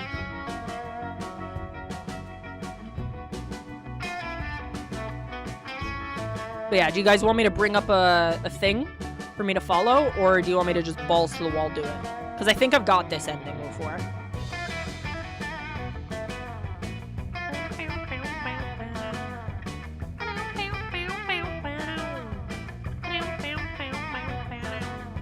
To be fair, I haven't seen a single one, so I have no idea. I'd say you could do it. What, bring up the thing? Yeah, alright. I'm not sure what it's called.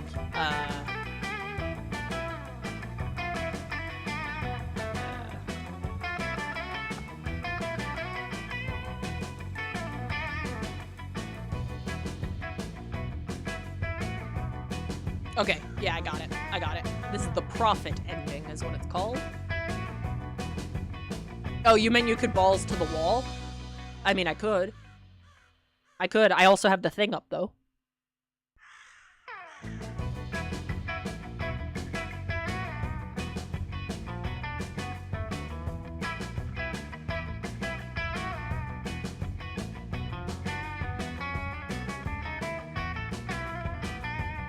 If I'm unsure of what the choice is, I might double check, because I don't want the final run to just be like, you got fucking dumped, you're not going to prom with anybody, you know? I don't want our final ending for the night to be that. So I might reference the walkthrough so we can get a proper ending. As Zoe leaves, you notice her cultists peeking around a corner. When she's gone, they sheepishly approach you. Hey, Brian. I sound like fucking Stewie.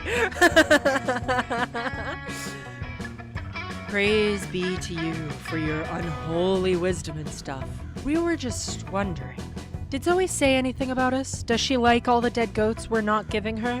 Are we using the right pronouns? We all love her so much, and we want to make sure she's as happy or unhappy or ruthlessly insane as she can possibly be. I love her most of all. Who said that? Whoever you are, you can't possibly love her more than I do. I'm the one standing at the front. I was standing in the front last time. We all look the same because we're all wearing the same masks. Silence. You can't silence me. You're not my grandmaster. Well, someone is right. I mean, we have a grandmaster, don't we? What kind of cult would we be without a grandmaster? We don't, do we? Well, that won't do. Please, Brian, grace us with your wisdom. How shall we choose our grandmaster? You need to learn to think like your mistress, become a high school student for a day, and the answer will be obvious to you. Fuck, that's funny. The title of Grandmaster should go to whoever can compose the best theme song to sing to Zoe every morning, as if it is a new episode of her life.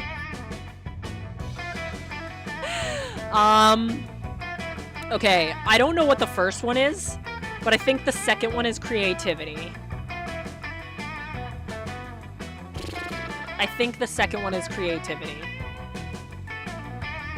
Which we're pretty good on creativity. What could the other one be? Live as a high school student. That could also be creativity. Oh, fuck. I don't know.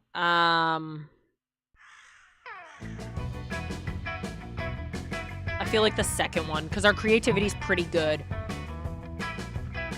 And I feel like this one might be... We're hoping it's fun, so that this goes well. Let's do it. Let's go. Okay. A theme song, but We have only ever uttered guttural chants, which twist the fibers of the mind. But if this is what our mistress commands, it must be done.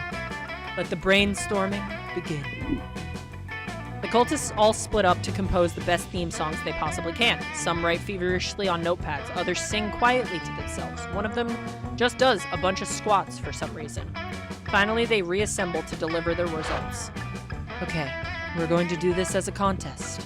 But most of us just came up with discordant chanting.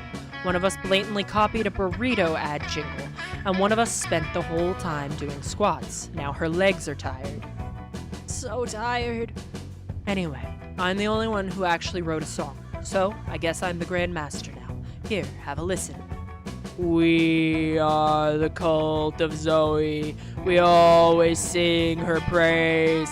And if you think we can't, we'll torture you for days. That's why the people of this plane believe in Zoe, or else they get slain. And eaten. Well, what do you think?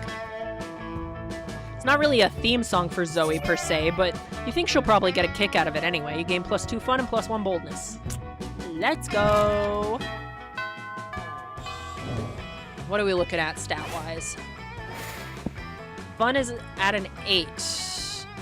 And creativity's at a 7.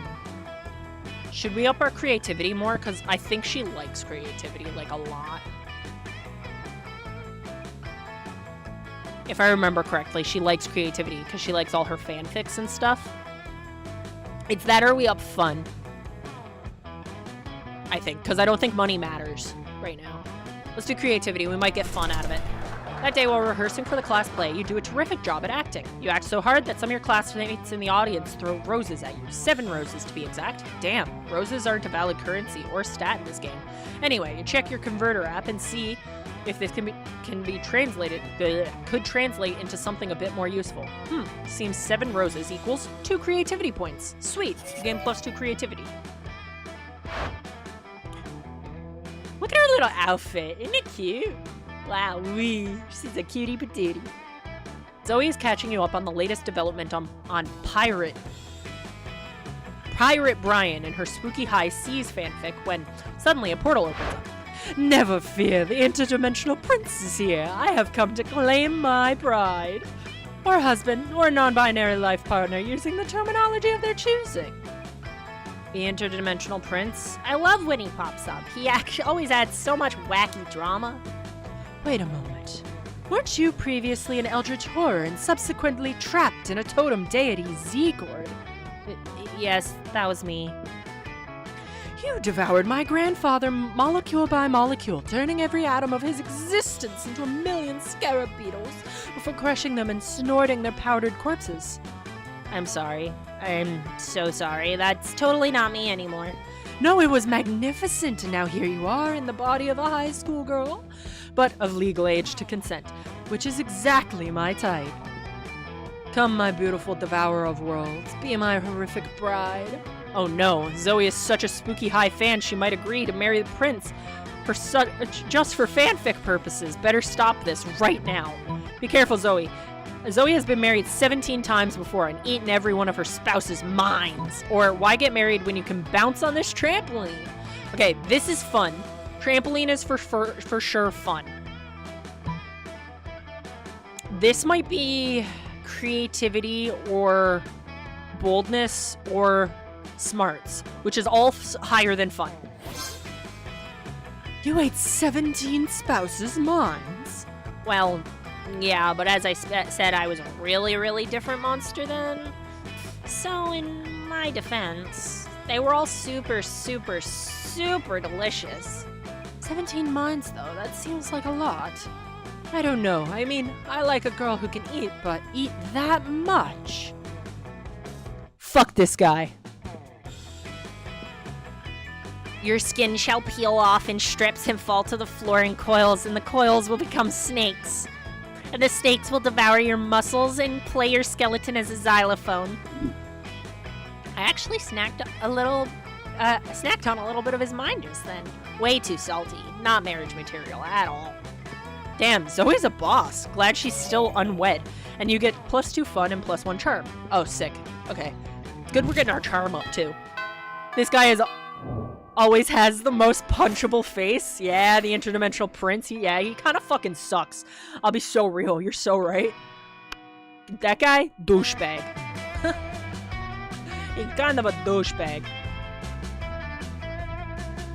Okay, just making sure we're still running smooth. Alright. Calculester is enjoying a nice, quiet lunchtime charge when Zoe interrupts his reverie with a question. Hey, Calculester, I'm making a quiz so students can figure out which spooky high vending machine they are. You're friends with the vending machines, right? I am friends with every person, friend Zoe. But, like, are the vending machines people that you're friends with?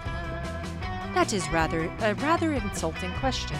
Yes, vending machines are people, and yes, I am friends with them. Oh, so vending machines have feelings? Of course they have feelings. Which feelings? I do not know. I am a terrible friend. Aw, man, don't be sad. We can figure this out together for my quiz. But how can we talk to the vending machines about their feelings? Use pure logic, Cal. Vending machines seem to give away things when you put money in them, so put coins in and ask them about their feelings. Or just look up their manuals online. I love conducting obsessive online research on my favorite topics. Don't you, Zoe? So we're picking the second one. Does someone say obsessive online research? Yes, it was Brian. Let's do it. Calculester, pull up the manuals. Manuals acquired. Opening section 23D. Discerning your vending machine's mood. It says here that there is an analog switch on the back of each vending machine that sets its emotional state. Let's go look. Huh. It looks like they're all set to crushing despair. Why are they set to crushing despair? That seems to be the factory default. Should we change it? Best not to tamper with factory defaults. Okay. Hey Brian, as long as we're doing exhaustive online research, wanna go down on Online Encyclopedia TM hole with me? There's not a hole you wouldn't go down with. Hey yo! With Zoe, you start at vending machine emotional states and end up at dark rituals specifically involving cabbage. Sick. Oh man. Oh, I can't wait to take this wig off. Honestly, out of all the wigs I've worn, not the most uncomfortable. I actually think, and this is gonna sound crazy, I think the most uncomfortable wig I've worn this entire month was actually Ada's wig, which is crazy to think about because, like, it's just a short, simple wig. But yeah, Ada's wig was really tight on the front of my head, and so I got a headache really, really fast. Okay. Let me make sure everything's okay. Sorry, I'm paranoid about stream crashing now. Even though it hasn't happened in months.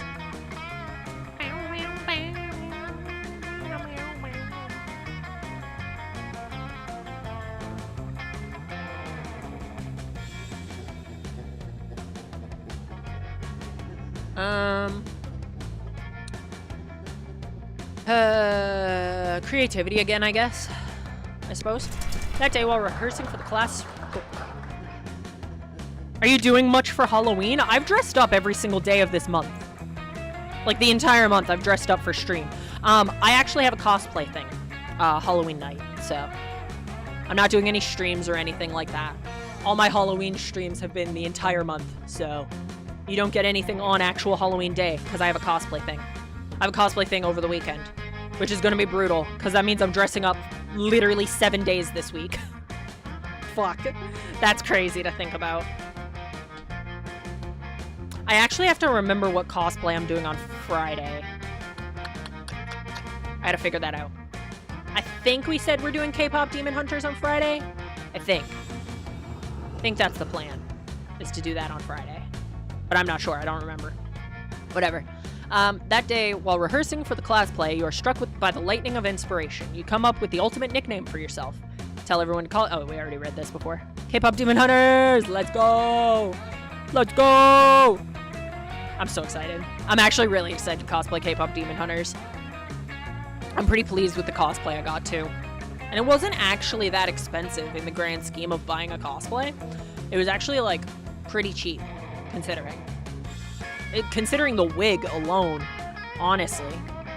It would have been more expensive had I have picked the lace front wig, but I didn't do the lace front wig because, I don't know, I don't think I need it. I don't think I need the lace front wig. And I'm honestly paranoid about laying down lace for a lace front wig because I don't want it to, I don't want it to look bad. I pride myself in my ability to cosplay, so, you know. We're not reading this. I'm too lazy. We already read that one. Finish what you are doing and are about to settle down for some quality slacking off when Zoe's cultists come shuffling over. Of course they do. Greetings, mighty prophet. Your disguise is so convincing today. You look for all the world like an ordinary high school student. Yeah, cool. You ask them what they want. Want is a concept alien to us. We receive everything we could possibly desire through communion with our dark mistress. But, we need some advice. You see... excuse me. There we go. Excuse me. You see, tonight is the recurrence of an event which used to bear great significance to the cult of Zegor. It is the night when the bloody moon passes between the jaws of Dracolic Peak, causing this realm and the plane of torment to merge. We usually plan all kinds of events for NWTBMPBTJODPCTRATP, whatever that is. Ritual cannibalism, profane summonings, a partial reading of Dianetics, fuck. But the cult of Zegord is no more. We are the cult of Zoe now, and we want to do something to show Our Lady of Endless... Hang on.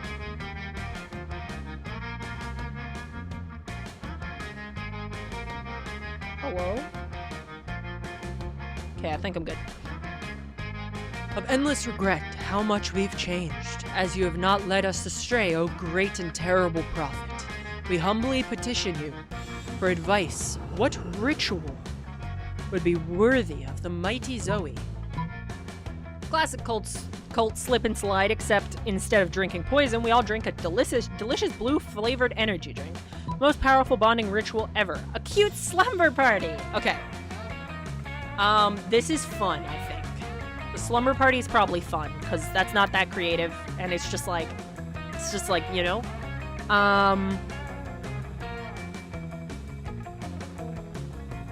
What is the top one, though? It's either smarts or creativity, which are both higher than fun. So, I think we'll go with the top one. Truly, your mind is as twisted as the spine of Goliath? I don't know.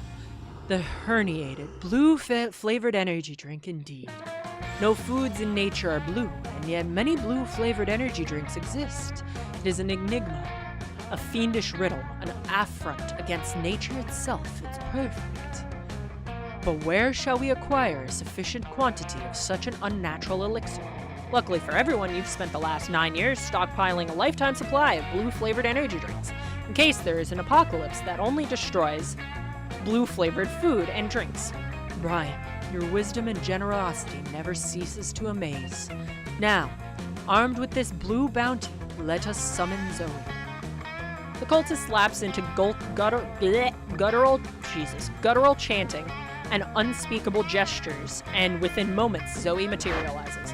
What now? What's going on? Why are you all drinking blue stuff out of cups with little straws? Ugh, This is mass suicide, isn't it? Just when I thought you guys were coming around. No, mistress. We merely wanted to offer you some blue-flavored energy drink. Oh dang, blue flavored energy drink?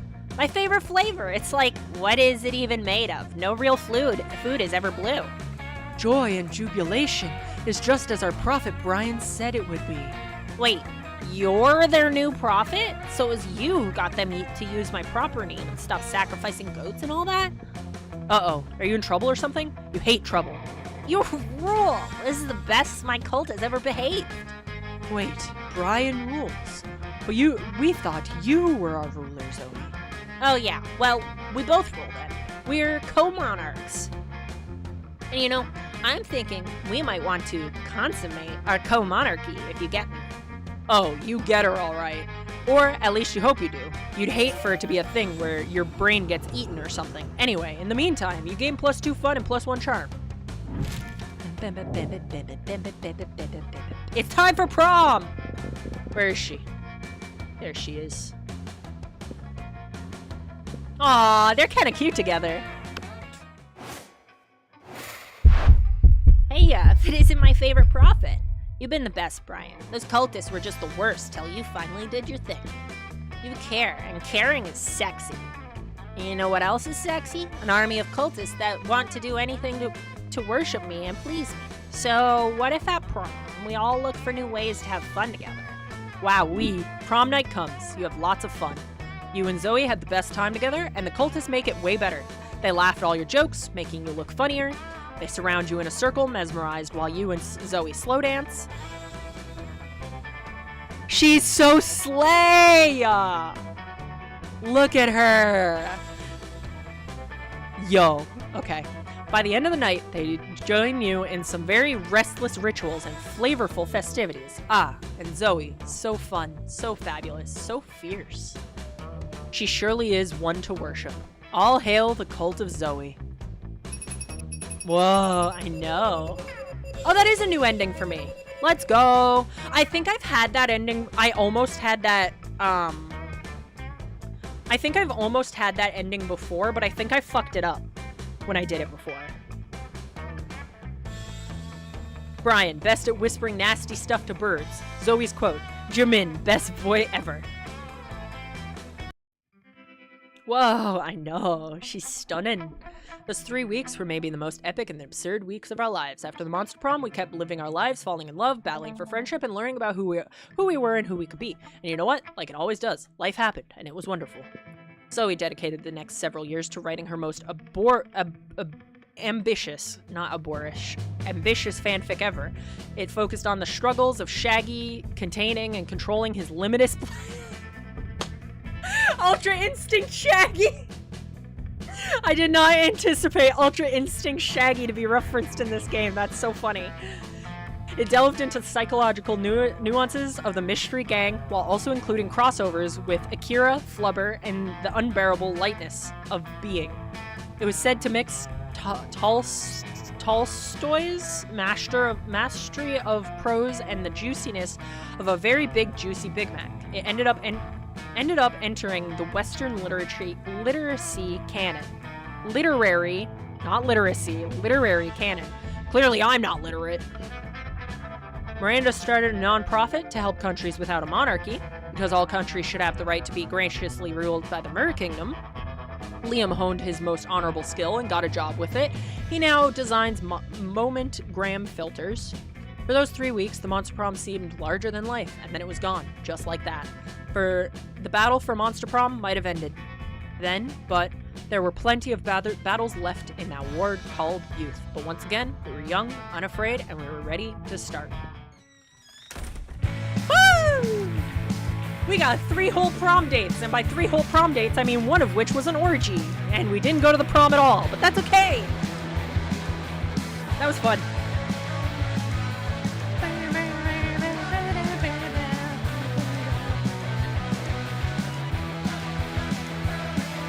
We did that. Oh my god, I can hydrate now. No. We're not doing an ad break. Fuck off with your ad break. We're not doing it.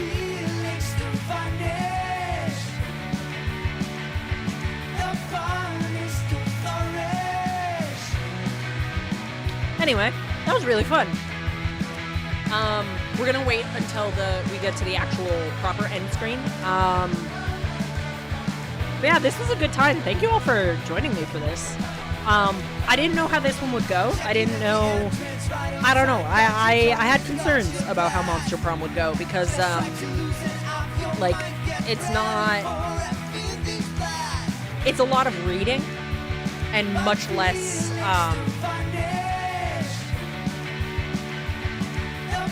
like less gameplay, I guess. It's more reading and just us experiencing the sequences rather than gameplay and me just like chatting with you guys. So I didn't know how it would go, but y'all seem to enjoy it. It was a good time. I had a good time. Hope you guys had a good time.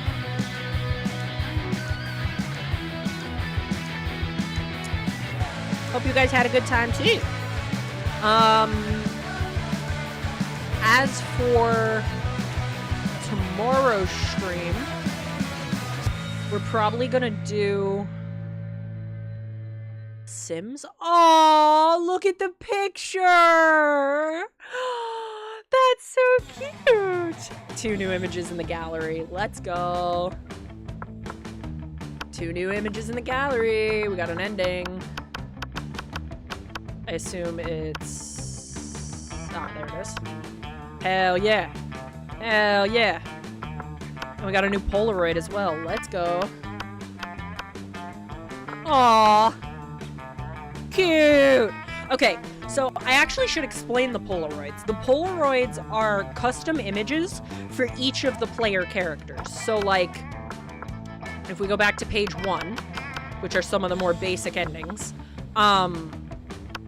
you get all of the Polaroids from the ending of the game, but then after you get an ending with someone else, like for example, here's one of Polly and Oz's pictures. Oh wait, no, hang on. Let me find one that I have the duplicate of. Oh, they're not duplicates. Okay, I thought they were duplicates, but as you can see, it's like you get a different picture depending on who dates who. So like if I had have been, I was a Mira during the orgy, if I had have gotten a different ending with Polly, then it would have been this picture, where it has like a little thing written from the player character, and then it has like the picture with them, you know? As you can see, I've played a lot. But there's still also a whole butt ton of ones that I don't have. So, I'd be absolutely down to come back for this game. Shout out to that voice crack. Because as you can see, here's all my endings. The Polaroids are very cute. I agree. They're so cute. But yeah, see, these are the endings. So, like, this is the basic ending. This is just, you went to prom with Damien, no special ending. And then, as you can see, like, you went to prom with Liam, no special ending. You went to prom with Miranda, no special ending. All that kind of stuff, you know? That's what these are. And then these ones here are if they deny you a date, which is fucking heartbreaking. Look at Oz. Poor Oz, man. But yeah, and all the characters have, like, the denial ending. Oh, I do have the denial ending from Zoe.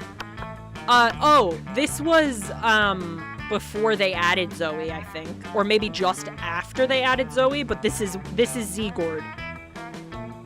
This is like this is Zoe's Eldritch Being version. I don't want to show you too many of these. Oh yeah, you can date the shopkeeper too. There's like a couple extra characters that you can date, which is fun. Like the ghost. Oh no. Oh, I know what the ghost. That's us as the ghost.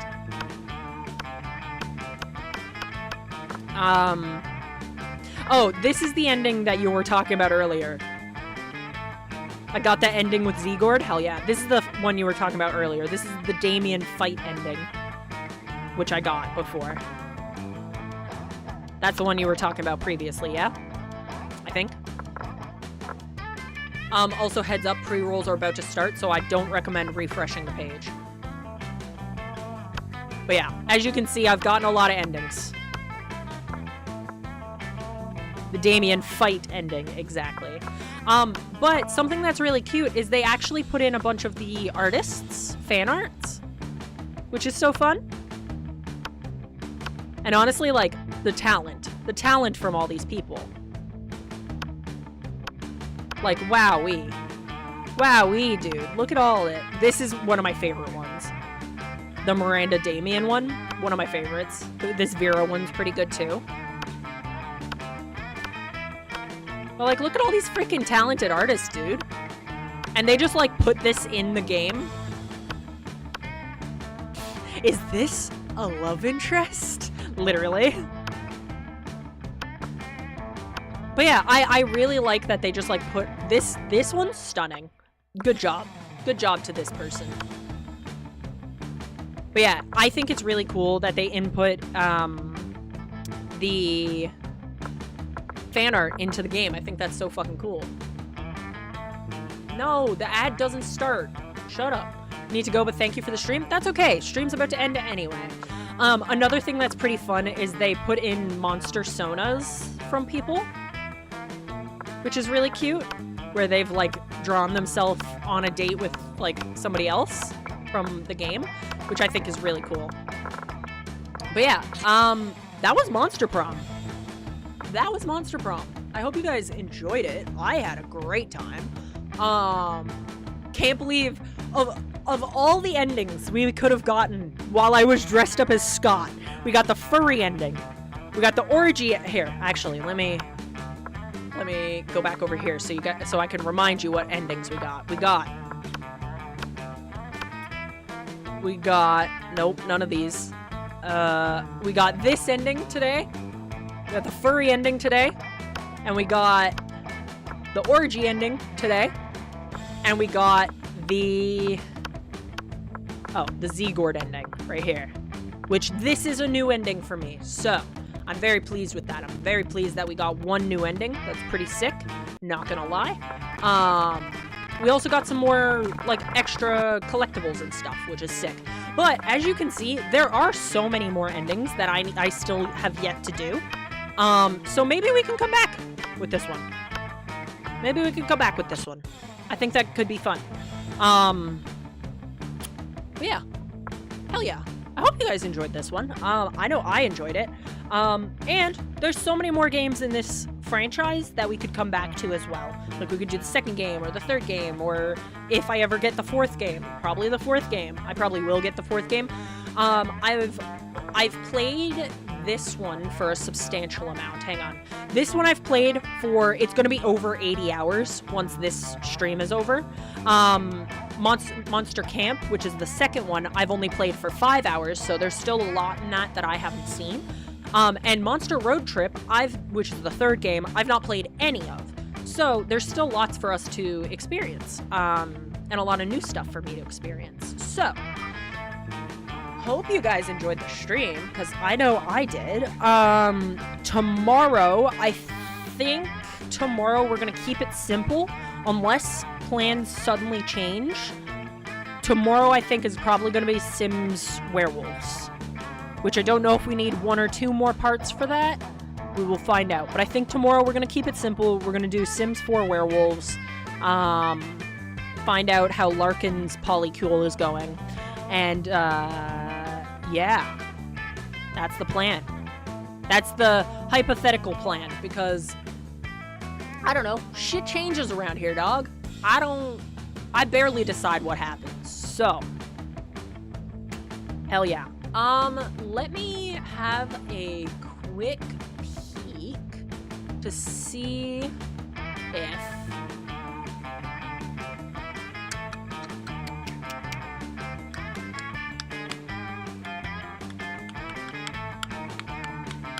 do we have somebody that I would like to raid into? Honestly, why don't we see if there's anybody else playing Monster Prom? Watch this. Imagine I raid into a stranger. That'd be crazy. That'd be crazy if I raided into a stranger. Hug? Hey. Thanks. Let's see. I doubt there's anybody else playing Monster Prom right now, but, like, maybe. Okay, there's nobody playing Monster Prom 1.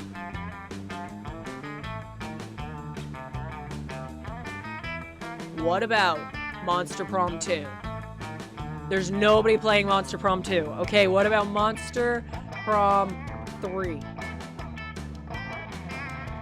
There's nobody playing Monster Prom 3. Fuck my life. Am I the only person on Twitch right now playing Monster Prom at all?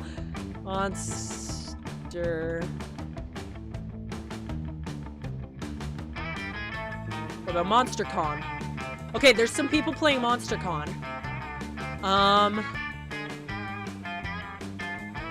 I'd say MonsterCon would be your best bet. Yeah, for sure.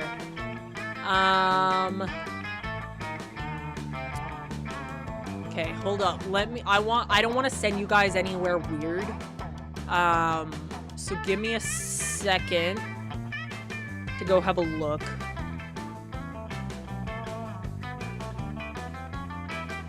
Give me a second to go have a look about the vibes that this person has. Hold up.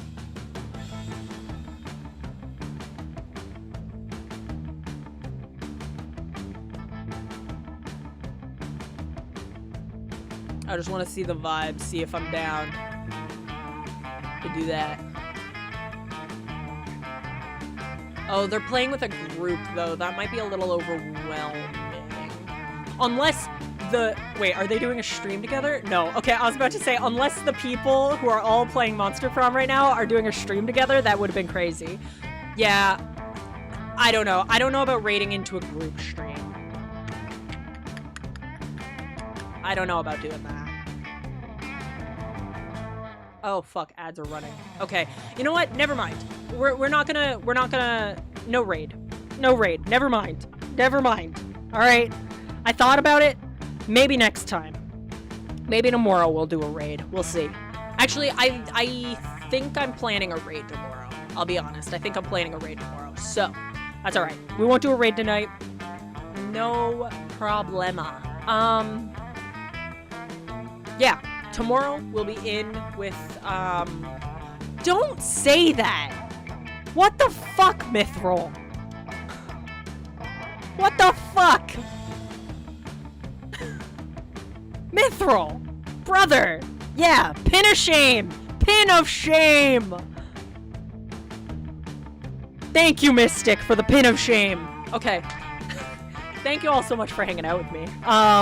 Tomorrow I'll probably be playing The Sims. Just for the sake of ease for tomorrow. I know Thursday I might do... That's more of a print of pride, you freak. Pin of shame. Yes. Thank you. Thank you, thank you.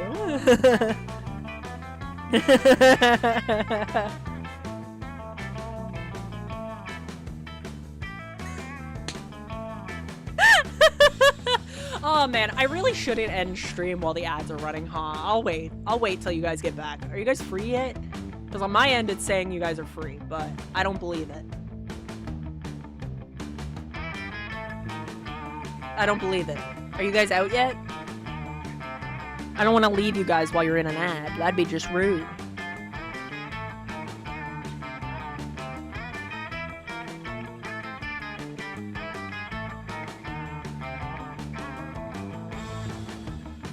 Oh, that's trippy. If I look at my phone and like tilt my head, it makes my mic go like wub wub wub wub. Okay, I think you guys are out of ads. I think. I'm not fully sure. But yeah. This was a fun, good time. We'll probably come back with Monster Prom. I won't dress up the next time we play Monster Prom, because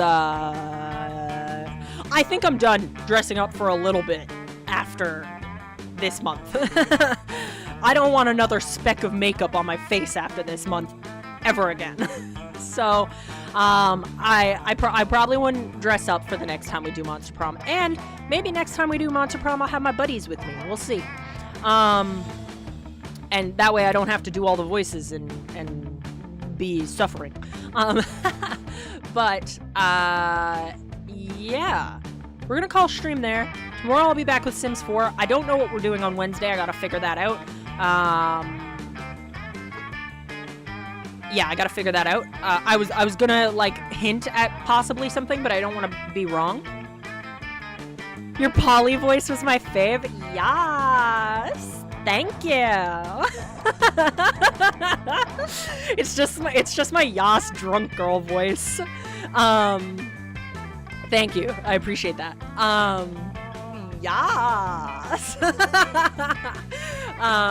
Yeah, I this is one of those games where I'm like really comfortable with the voices that I do for it. Like when I did back when I did Hooked on You, the Dead by Daylight dating sim, I wasn't confident in all those voices. I was like okay with them, and I'm not confident with every voice that I use for this game, but like most of them I have them pretty down packed. So, you know, it's a good time.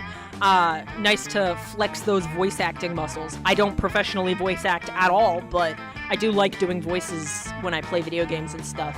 It's a good time. So yeah, I think at some point we will come back to this game for sure. Sorry, my head's itchy, so I'm just tapping. Yeah, we'll probably come back to this for sure. Tomorrow we'll be doing Sims 4 werewolves just for the sake of ease. Wednesday I gotta figure out what we're doing. I have a idea, but that honestly depends on a few things. One, whether or not we finish the werewolf playthrough tomorrow, and two, whether or not I can get a game to work that is not on Steam and totally not part of an emulator. Yeah. Anyway, that's up in the air what we're doing on Wednesday, but Thursday I'll probably do Overwatch again, to be honest, because Brigida's one of my favorite cosplays and I'd like to wear it again. And I had a pretty good time with Overwatch last week on Thursday. So I need to peel this wig off of my face because it is glued to my face in case you forgot. Like, hang on. I guess I'm getting out of this. Oh my god. Oh my god. Just for you guys to see what I put up with. There we go. Honestly, I didn't even really need to glue it, but whatever. I just used eyelash glue to glue it to my face. Oh yeah, I needed to glue it actually. See how like... Anyway, as always, thank you all so much for hanging out with me. I will see you guys tomorrow for sure for The Sims 4. If I end up playing something else, don't judge me. I'm a crazy fella, alright? I do crazy shit. Anyway, but yeah, yeah, we're gonna call it there. Thank you all so much for hanging out with me. I appreciate you guys for the moon and back. Please take care of yourselves, because that's really important, and yeah, I don't think there's anything else I really need to say. I don't think. I guess. Yeah, I guess we'll call it there. Yeah, thank you all so much for hanging out with me. Enjoy the rest of your day, night, morning, evening, whatever time zone it may be for you, and I'll see you guys in the next one. Take care. And, you know, maybe give yourself a little treat or something. Alright. Bye. See you guys in the next one. Peace.